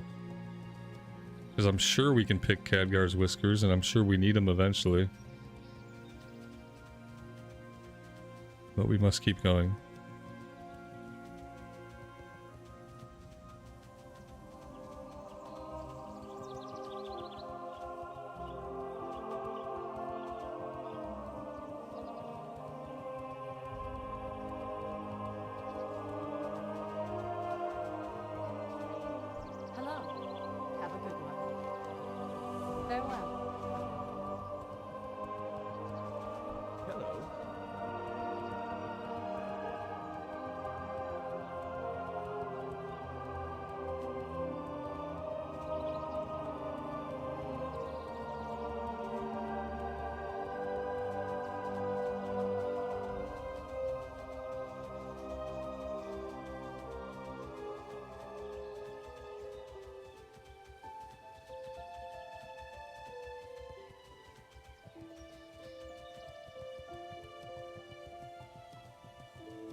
I would love to have a lot more stuff to do in the Arathi Highlands in Classic Plus. Aesthetically, Arathi Highlands is like a really chill, really cozy zone. I've always really liked it. And I've always wished we could do like more in it, spend more time in it, especially on the Alliance side. Alliance side just doesn't have a lot to do.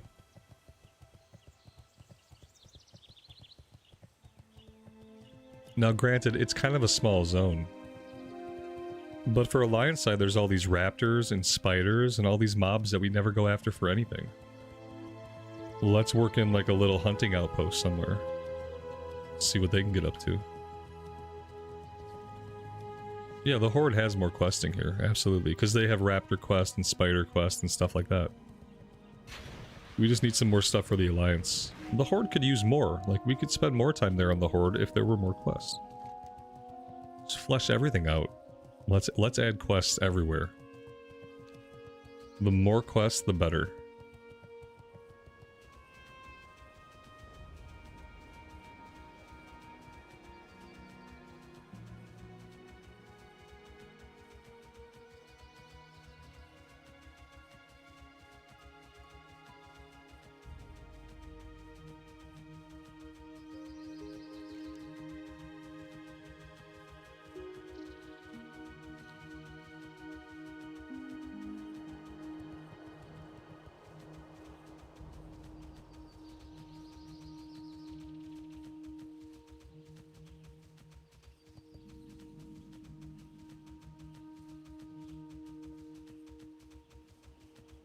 Wild Steel Bloom, and I have 8 minutes. Yeah, I'm gonna grab this.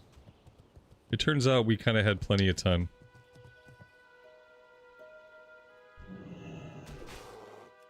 We underestimated ourselves.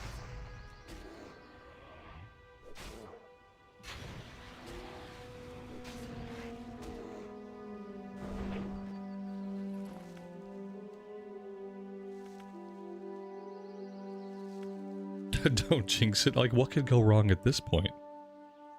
I don't know what could go wrong. Thomas, welcome to the stream, man. I'm doing great.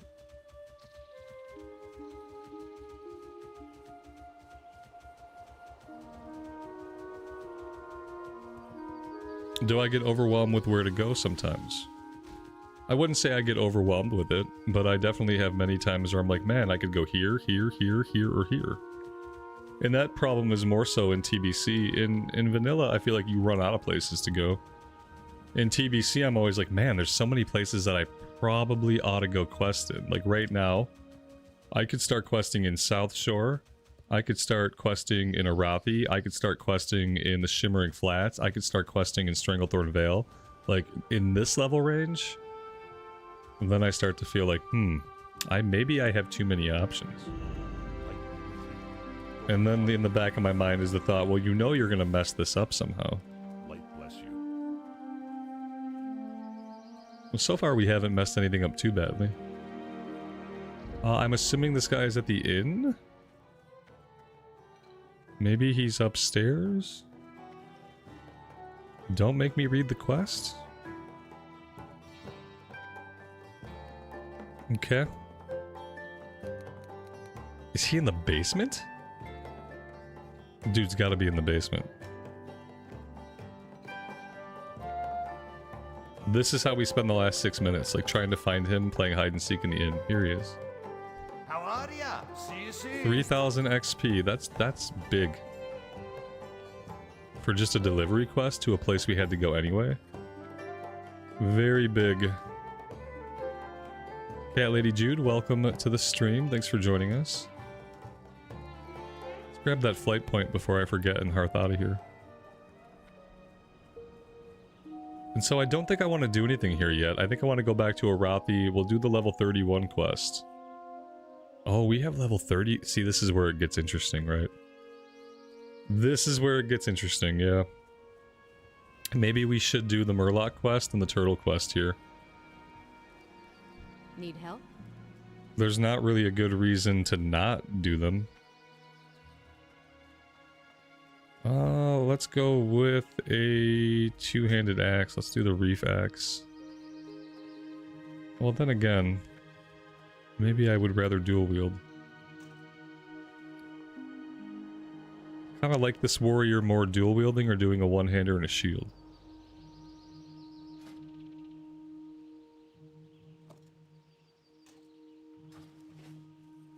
We're gonna have to get some new weapons soonish.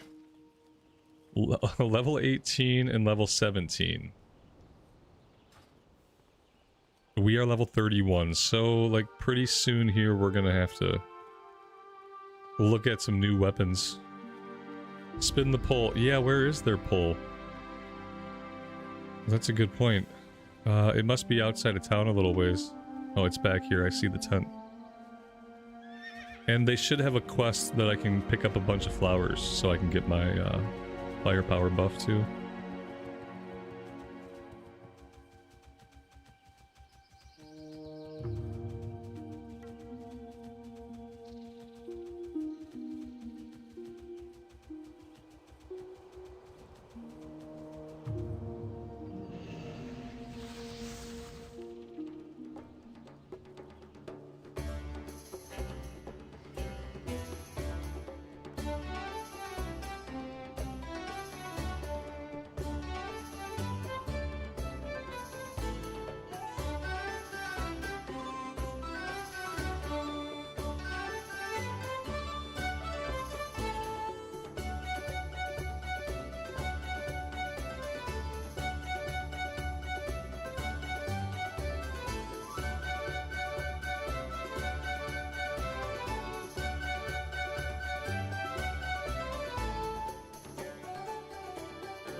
See you around.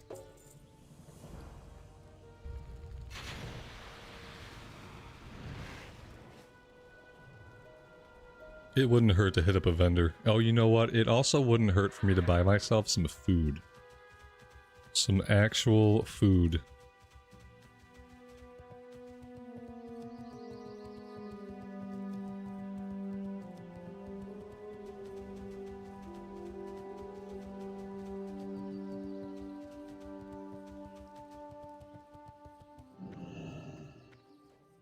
You need something?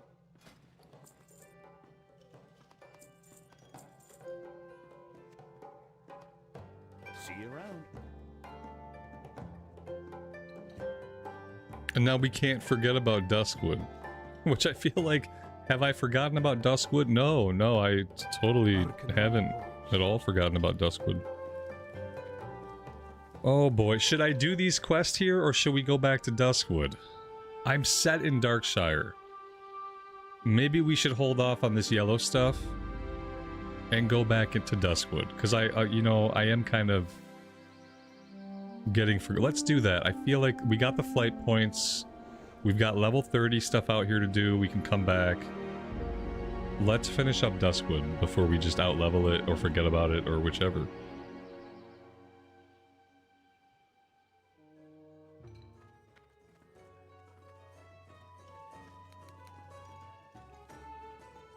We should be able to take on the Shadow Weavers now. That should not be the same kind of problem it was the last time we tried. So let's start there. Well, we're going to do the Raiders, Healers, and Warders. We're going to do Plague Spreaders. Those underground caverns actually connect. So we could start with Plague Spreaders, and we can cut all the way over into where the Warders and Raiders are at. We can cut back and forth. We'll get the crate, we'll get the monocle. And then besides killing the name guys and doing all that running around, if we want to kill the name guys, we can do that, but I mainly just want to get the bulk of the questing done. I'm not dead set on having to kill Morbid Fell or Morladim. I don't think they drop anything that we need from the quests. But I want to get just like the simple things completed before we leave here. All of our professions are looking really good. So we've got cooking at 195, first aid's at 181, fishing is at 223, we're basically capped there. And alchemy 199, herbalism 210. Everything is up to code. I'm very proud of my professions on this tune.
There we go. That was pretty simple. Alright, let's go turn this one in. There is going to be a follow-up for Dark Runners, and we might as well do that now as well.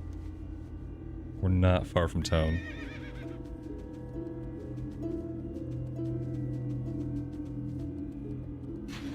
And we should hit 32 with the next thing we kill, or just turning this quest in.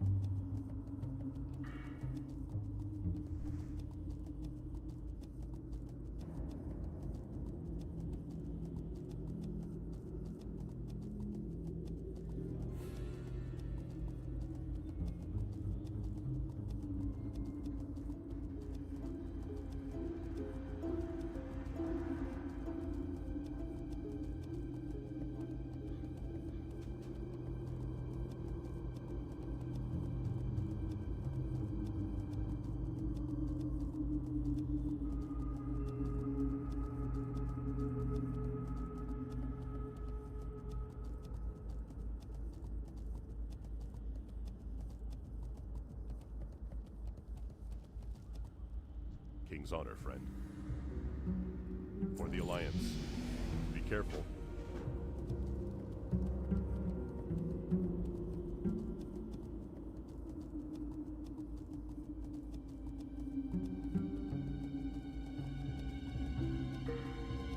And for talent points, I think we're going to keep going into dual wield spec. Increase the damage done on the offhand weapon. Now we're up to 10%.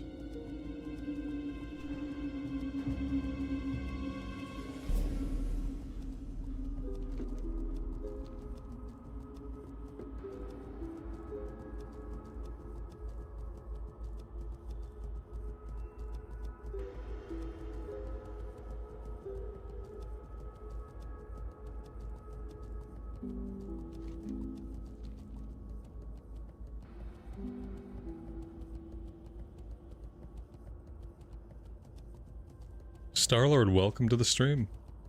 Thanks for joining us today. Hope you're doing well.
These things have an impressive aggro radius. Luckily, they're green and we can deal with them.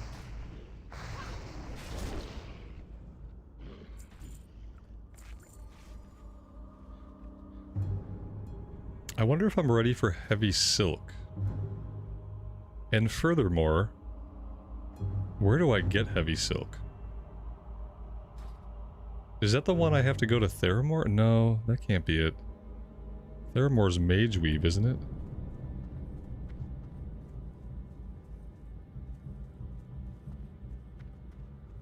It's just an Arathi. Is it a book? Or is it a quest?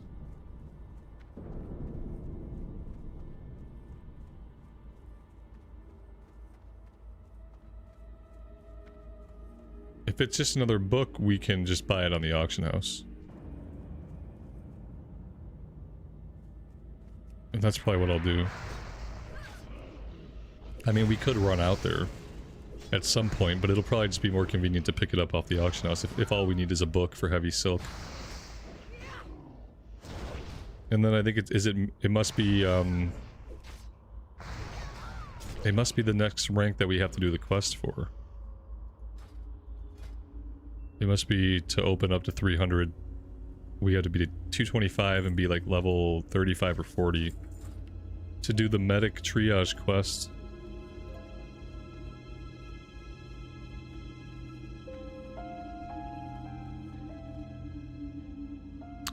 What am I in combat with exactly? I don't seem to be in... I must have gotten in combat with this player somehow. Maybe we got too close. Maybe our auras clipped. Not sure what happened.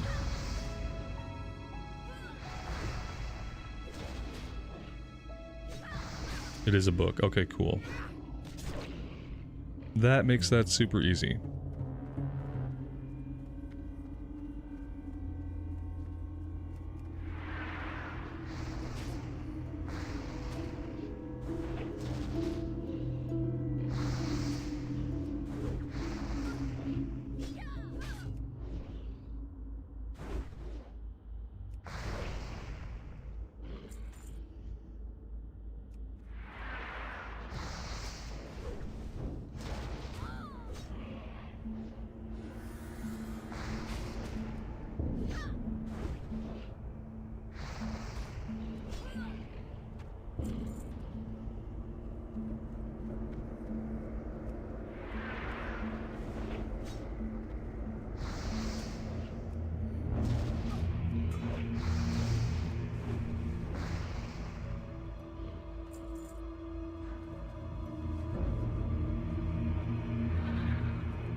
Oh, I will fight all of you for this king's blood. Oh, how dare you. Son of a biscuit. You know what? This is a retaliation moment and a sweeping strikes moment. How do you like that? How do you like retaliation with sweeping strikes?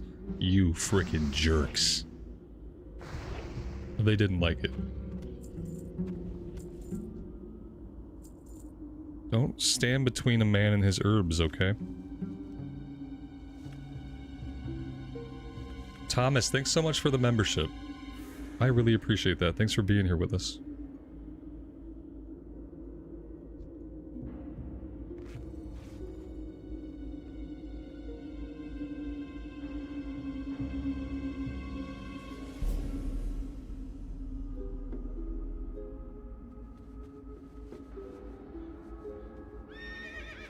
They just wanted to bring me those green boots. Yeah. We have a present for you. Why are you killing us? Oh, they just want us to, they wanted to bring us some dark runner boots, which is really appropriate. These should have had like a little speed bonus on them, you know, like slightly increases speed. It would have been cool for them to have something like that. It's still thematic. It's still dark runner boots and they're like dark gray boots. Pretty cool. Oh god, there's stitches. Let's go down here.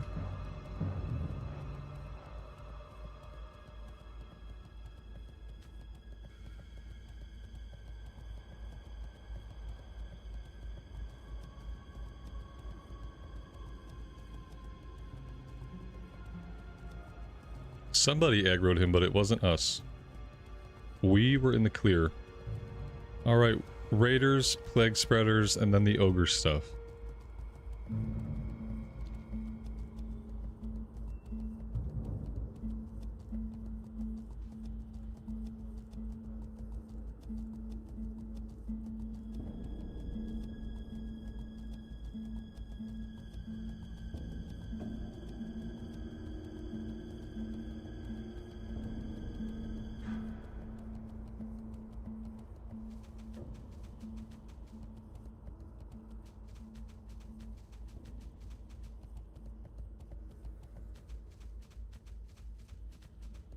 Dave, have a great rest of your day, man.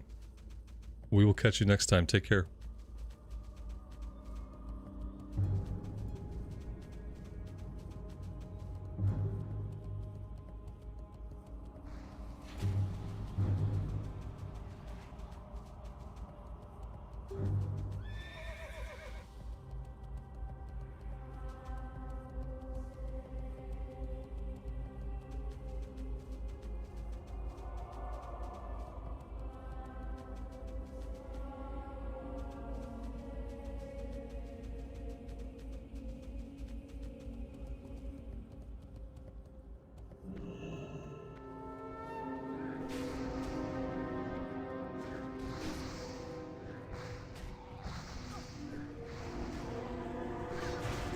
This is probably the most plague spreaders I've ever seen in one place at one time.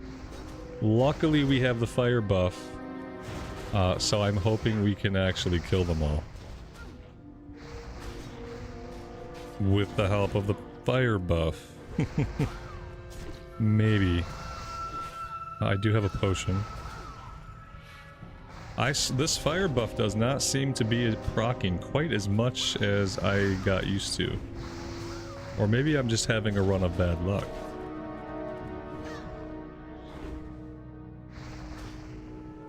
I mean, we still got the job done, so... Perhaps a shield is in order.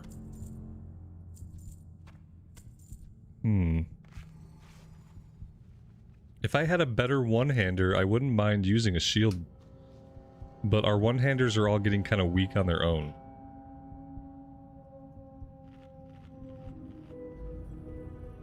Am I gonna have to check the auction house for some one-hand upgrades? I can't think of really any dungeon one-handers we could easily target.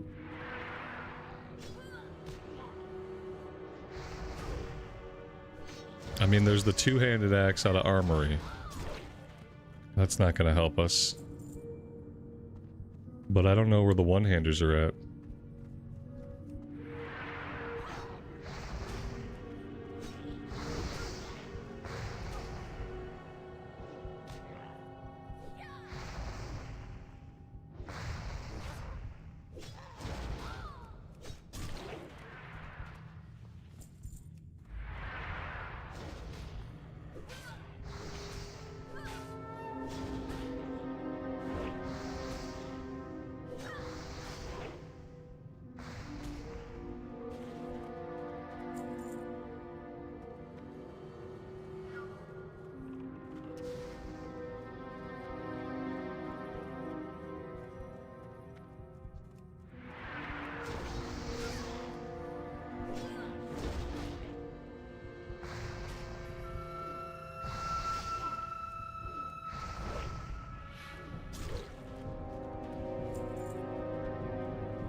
Is Fury Warrior easier to manage than Arms? As far as, like, does leveling feel easier with it? No. Not particularly. No, I would still say Arms is probably the safer way to go from 1 to 60. For a few reasons. A lot of it's just because it's easier to get one really good weapon than to find two really good weapons. And as a warrior, you really need to have good weapons, like, as much as you can. But I just feel like, even, like, stat-wise, for your hit-miss ratio, I feel like two-handers are probably still better. I'm just going Fury on this character because, yeah, for this character, I just want to dual-wield or use a one-hander and a shield. I'm using some two-handers sometimes to keep my skill up, but that's about it. I'd say either way has its challenges.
This should connect us over to the other area where we can work on proving your worth.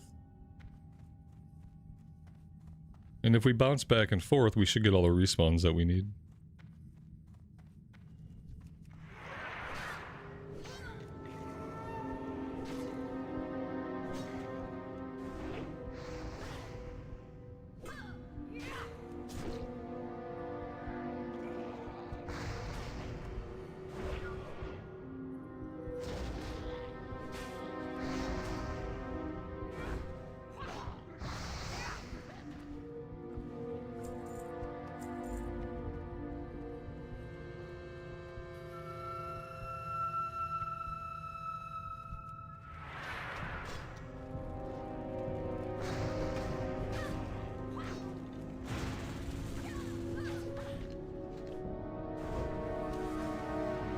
Oh my god, these guys have Flame Ward, and they know to cast it, and the Flame Ward is making them immune to all of the seasonal stuff.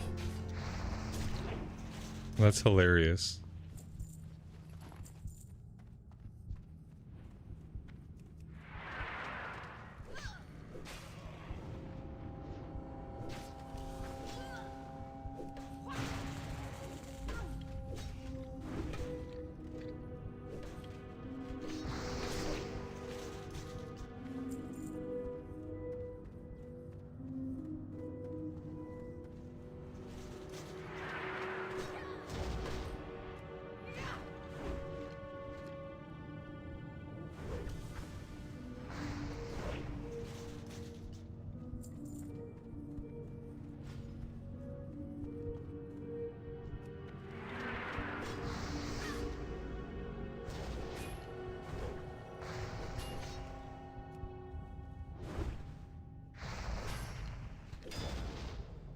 Yeah, that's a good point too. It's much easier to find good two-handed weapons. Like, just in general. And especially if you're trying to replace them frequently.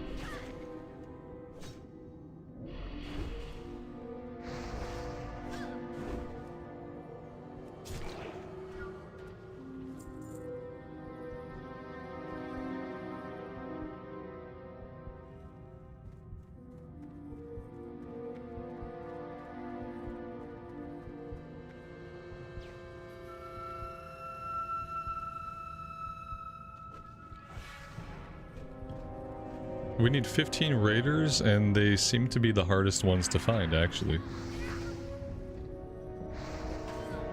And most of them we're gonna have to look up topside. Except topside is often farmed out.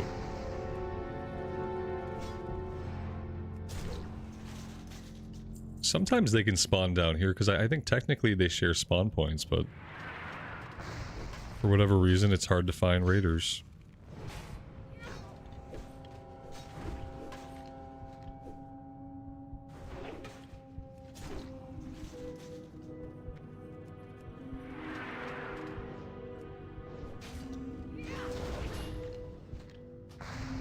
Typically I wouldn't group up, but because it's such a hard time finding these guys, I'm gonna group up with this mage.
Oh, there's more Ladim. Stalking ominously close by. I think he might be headed this way, actually. Maybe not. Alright, let's go back into the crypt. Try our luck down there.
Nine out of 15.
Well, killing every single mob we come across and waiting for respawns to pop right up, that seems to be a pretty good strat for getting raiders. Let's go ahead and get some of our health back, though. These slowing poisons that last for 15 seconds, they slow the time between attacks and they slow our movement. Very brutal. 15 seconds is a long time to move that slowly.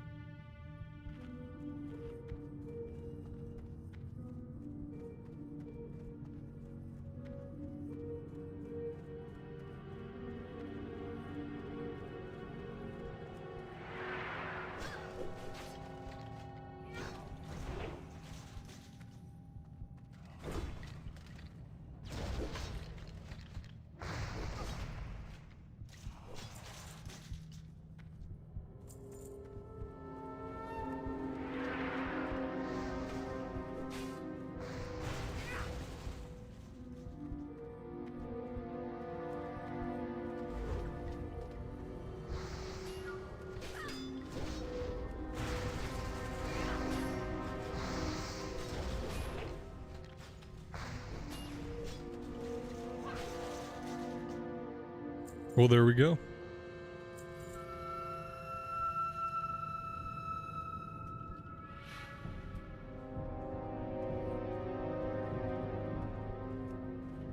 Alright, with that done though, we have to head back because we gotta cut back across the secret entrance and go back over to the plague spreader area. Because we still need 6 plague spreaders.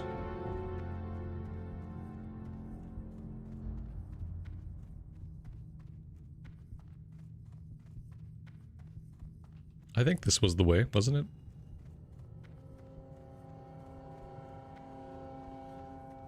Yes.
Well, that wasn't so bad. I like tackling those two quests together like that. That's the first time that I've kind of bounced back and forth between those two areas in that way. Usually we do Plague Spreaders when we're getting the Ghoul Ribs and the other stuff, and we do the Raiders and whatnot later on. It was cool just to do those both together. Clearly with the undergrounds being connected, they're kind of designed to be done together. At least it feels that way. Alright, let's head south. We're going to go after Abercrombie's crate and the ogre monocle. The crate will have to run back up here to Abercrombie, though, before we head back to town.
So the crate is outside of the ogre mound, and the monocle is a drop from the name guy.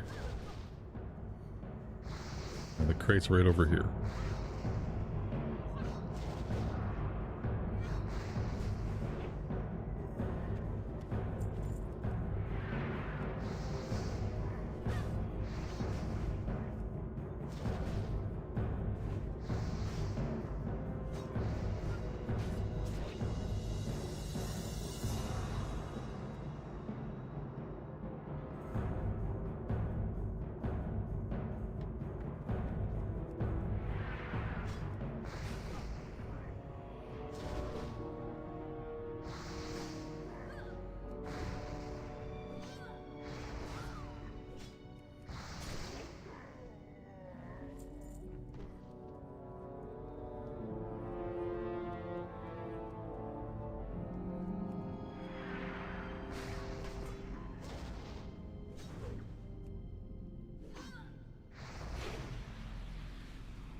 Well, I feel like we killed every single ogre in the cave. I didn't see a named guy. Perhaps somebody beat us here. Killed the named guy, and then all the other guys respawned. Maybe I just didn't find him. I feel like we searched every nook and cranny.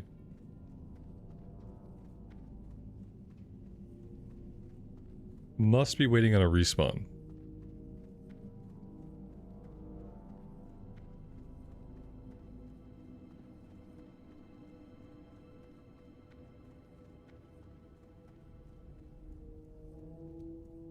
There he is.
Alright, let's report back to Abercrombie, then we will head back to Darkshire. 17 minutes left on the hearth, so we will be doing that the long way.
What can I do for you?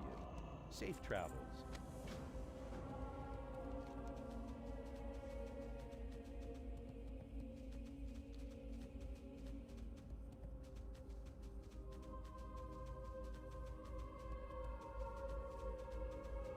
Mark, welcome to the stream, man. Thanks for joining us today. I am doing great. Thanks for being here.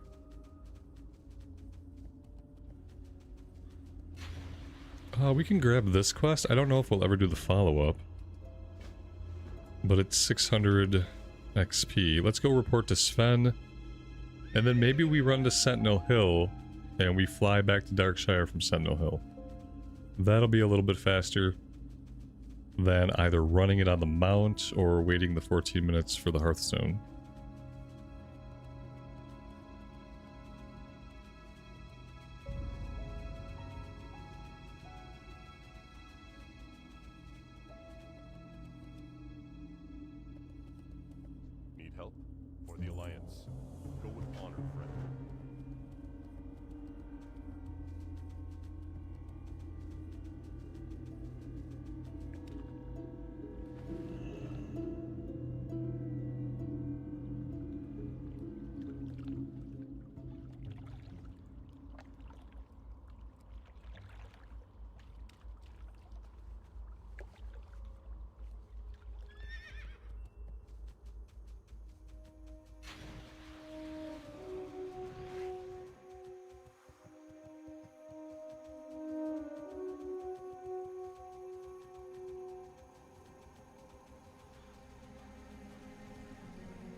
Need something? Have a good one.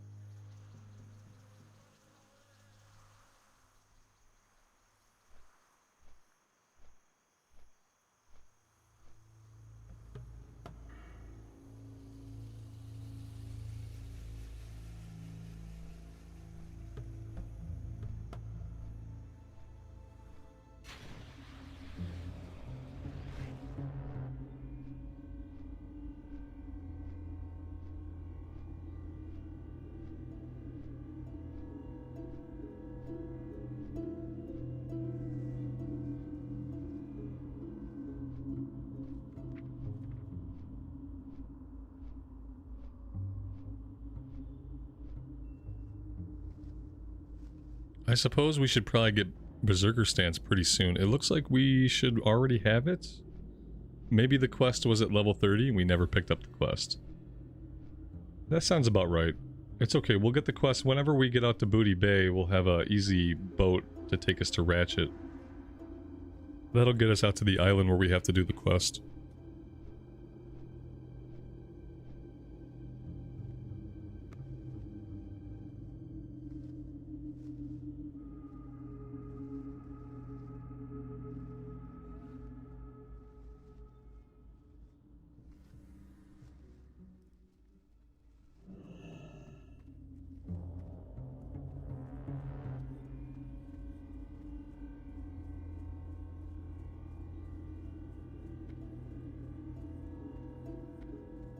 What can I do for you? Light bless you. For the Alliance.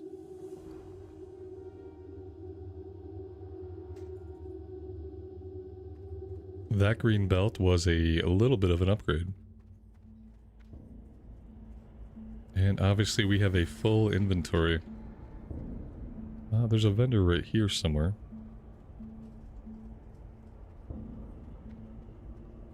Greetings.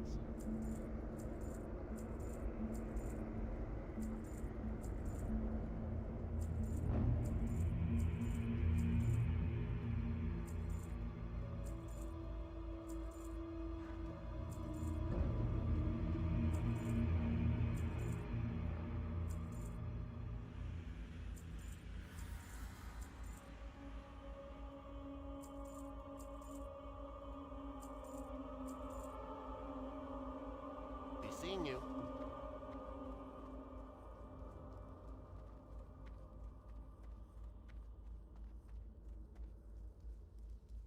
Well met. Be careful. Light bless you.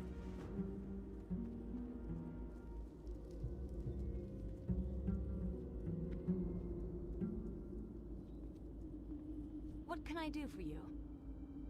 Be careful.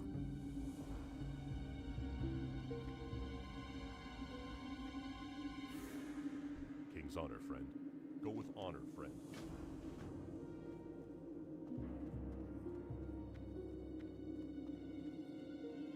Need help? Be careful. Light bless you.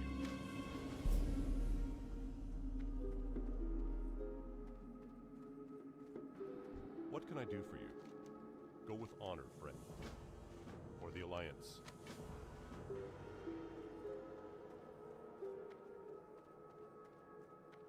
Well met. Be careful. Light bless you. Go with honor, friend.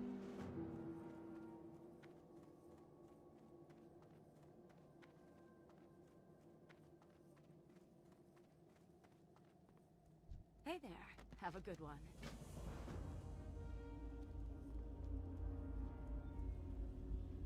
Alright, so we have the Embalmer's Heart. Think we can do that one. I'm not sure if she's still an elite or not. It doesn't mark it as an elite. And then we can also do the Vile Things and the Tainted Ones. That's going to be down in the mine directly south of town. Let's go do that one first.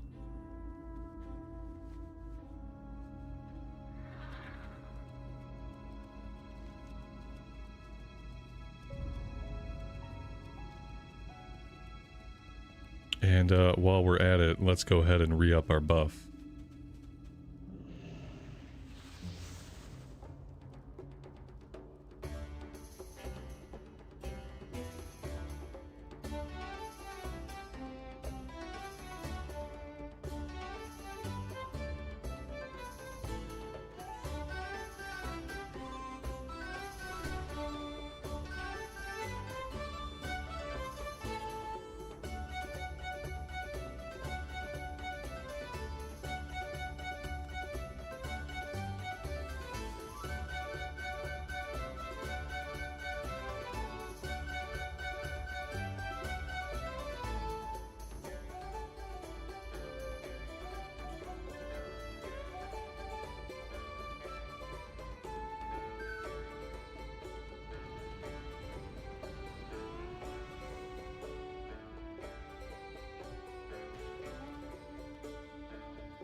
Yeah, it was pretty close.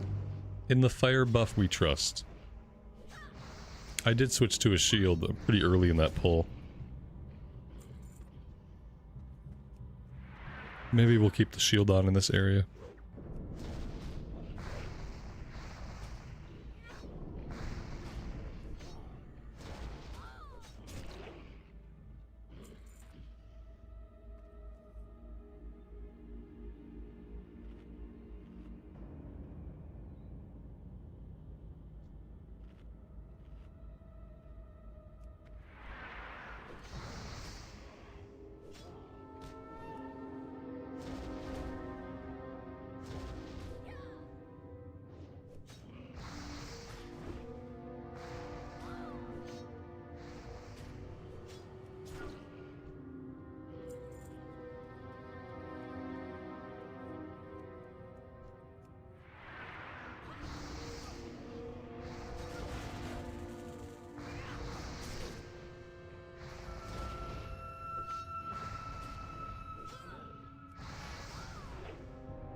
We got a rare spawn here. Well, maybe not a rare spawn.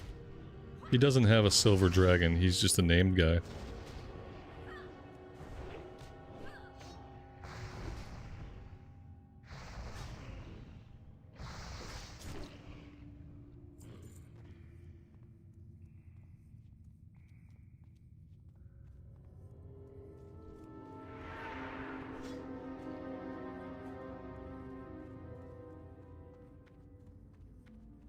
Alright, we have a couple of other players here now. We have no Worgen alive.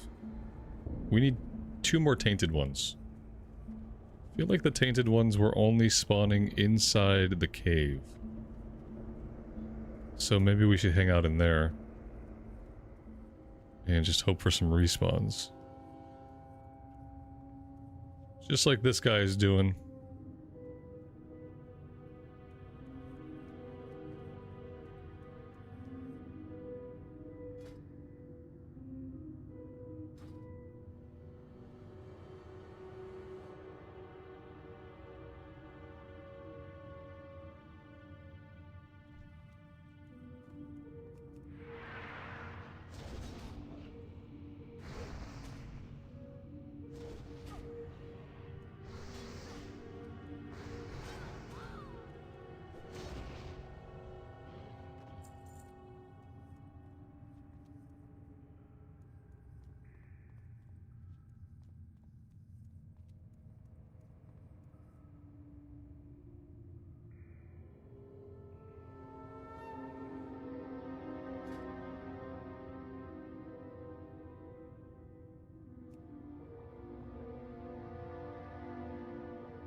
There we go. There's 200 out of 225 alchemy.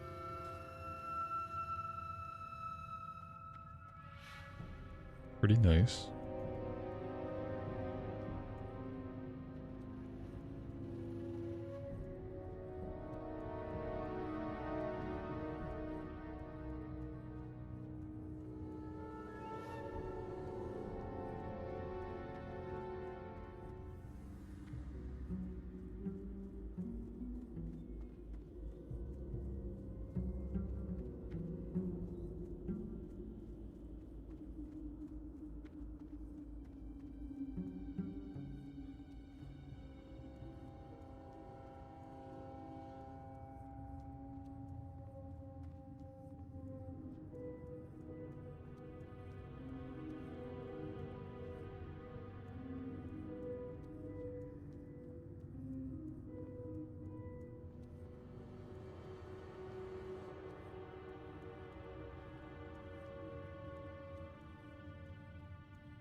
This might be the slowest I've ever seen these guys respawn.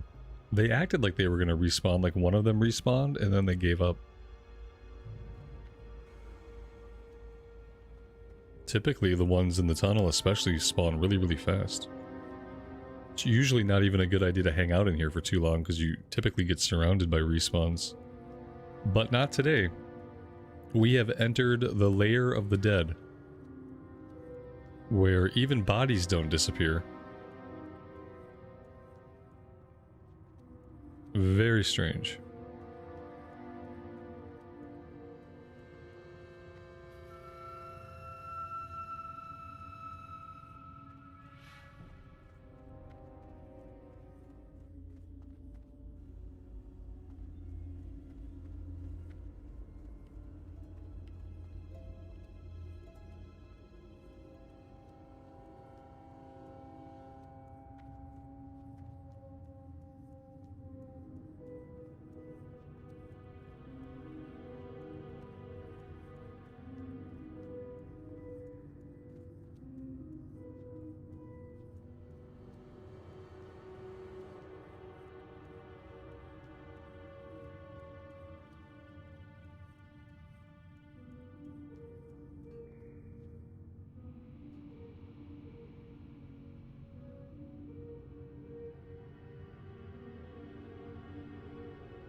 Finally.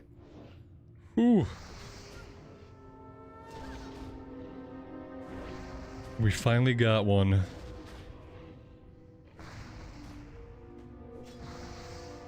Oh yeah, Indy, no problem. It's probably something I didn't know about right away either. I don't know how I learned about it. But yeah, it'll show any quests that are going to chain off of the initial quest.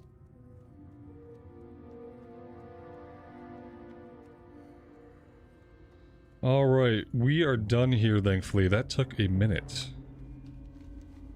I think I'm just going to shoot back to town and turn this one in. I don't know if... I'm not going to go after Morladim right now. We could go after the Embalmer. That one's a solo quest. Maybe we could shoot out and do that really fast. But I'm going to go turn this one in.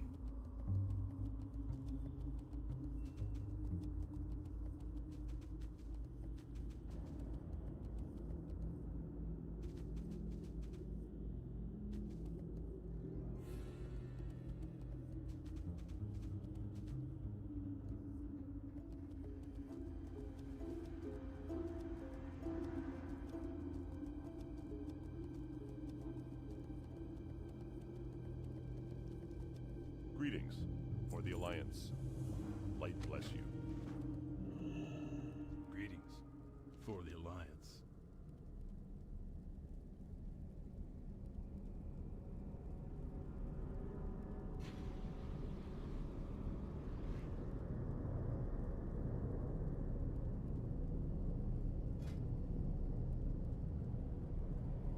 See you around.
Now, it doesn't mark it as an elite quest, so she probably won't be an elite, but I have to assume she's still going to have ads. She used to come with 2 ads.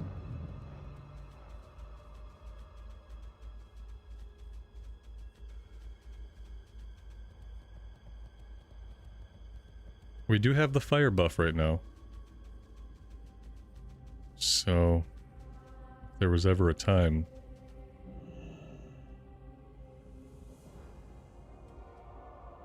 Okay.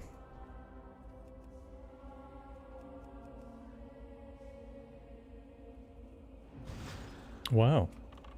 Well, that's cool.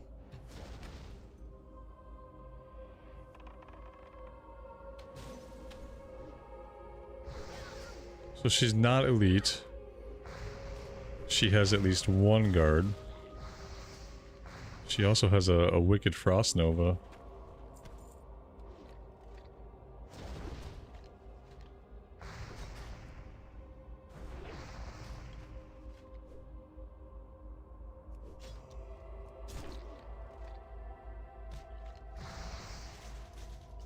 All right.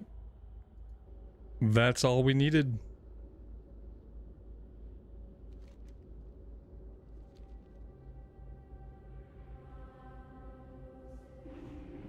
Looking for something specific?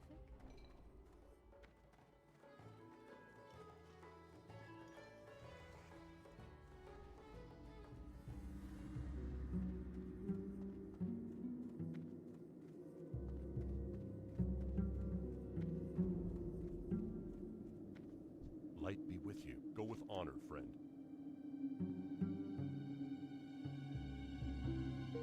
For the Alliance.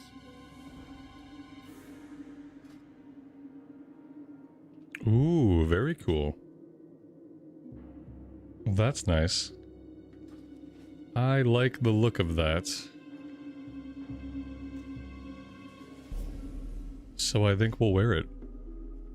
Well, that was fun. Like I said, I don't know if we're going to finish up the rest of the stuff here or not. We never really worked on the Stalvin quest. Seeking Wisdom, we have to go to Stormwind. That leads us back out to the wetlands to get some kind of special ore to make a sword. I don't know if we'll do all that stuff. I want to do a little bit in South Shore. Then we have to get out to the Shimmering Flats. And by the time we're done with that stuff, we're going to be like level 35. We're going to be ready to be rocking it in Stranglethorn. So I think the plan for next time is South Shore and then Shimmering Flats. Unfortunately, I am out of time for today. Kind of a short stream today. Sorry about that, guys. I appreciate you all hanging out with me. We will be back tomorrow for our full-length presentation. So I hope to see you all then. Until then, take care of yourselves out there in the real world and take care of each other. And we will see you back here again very soon. Bye for now.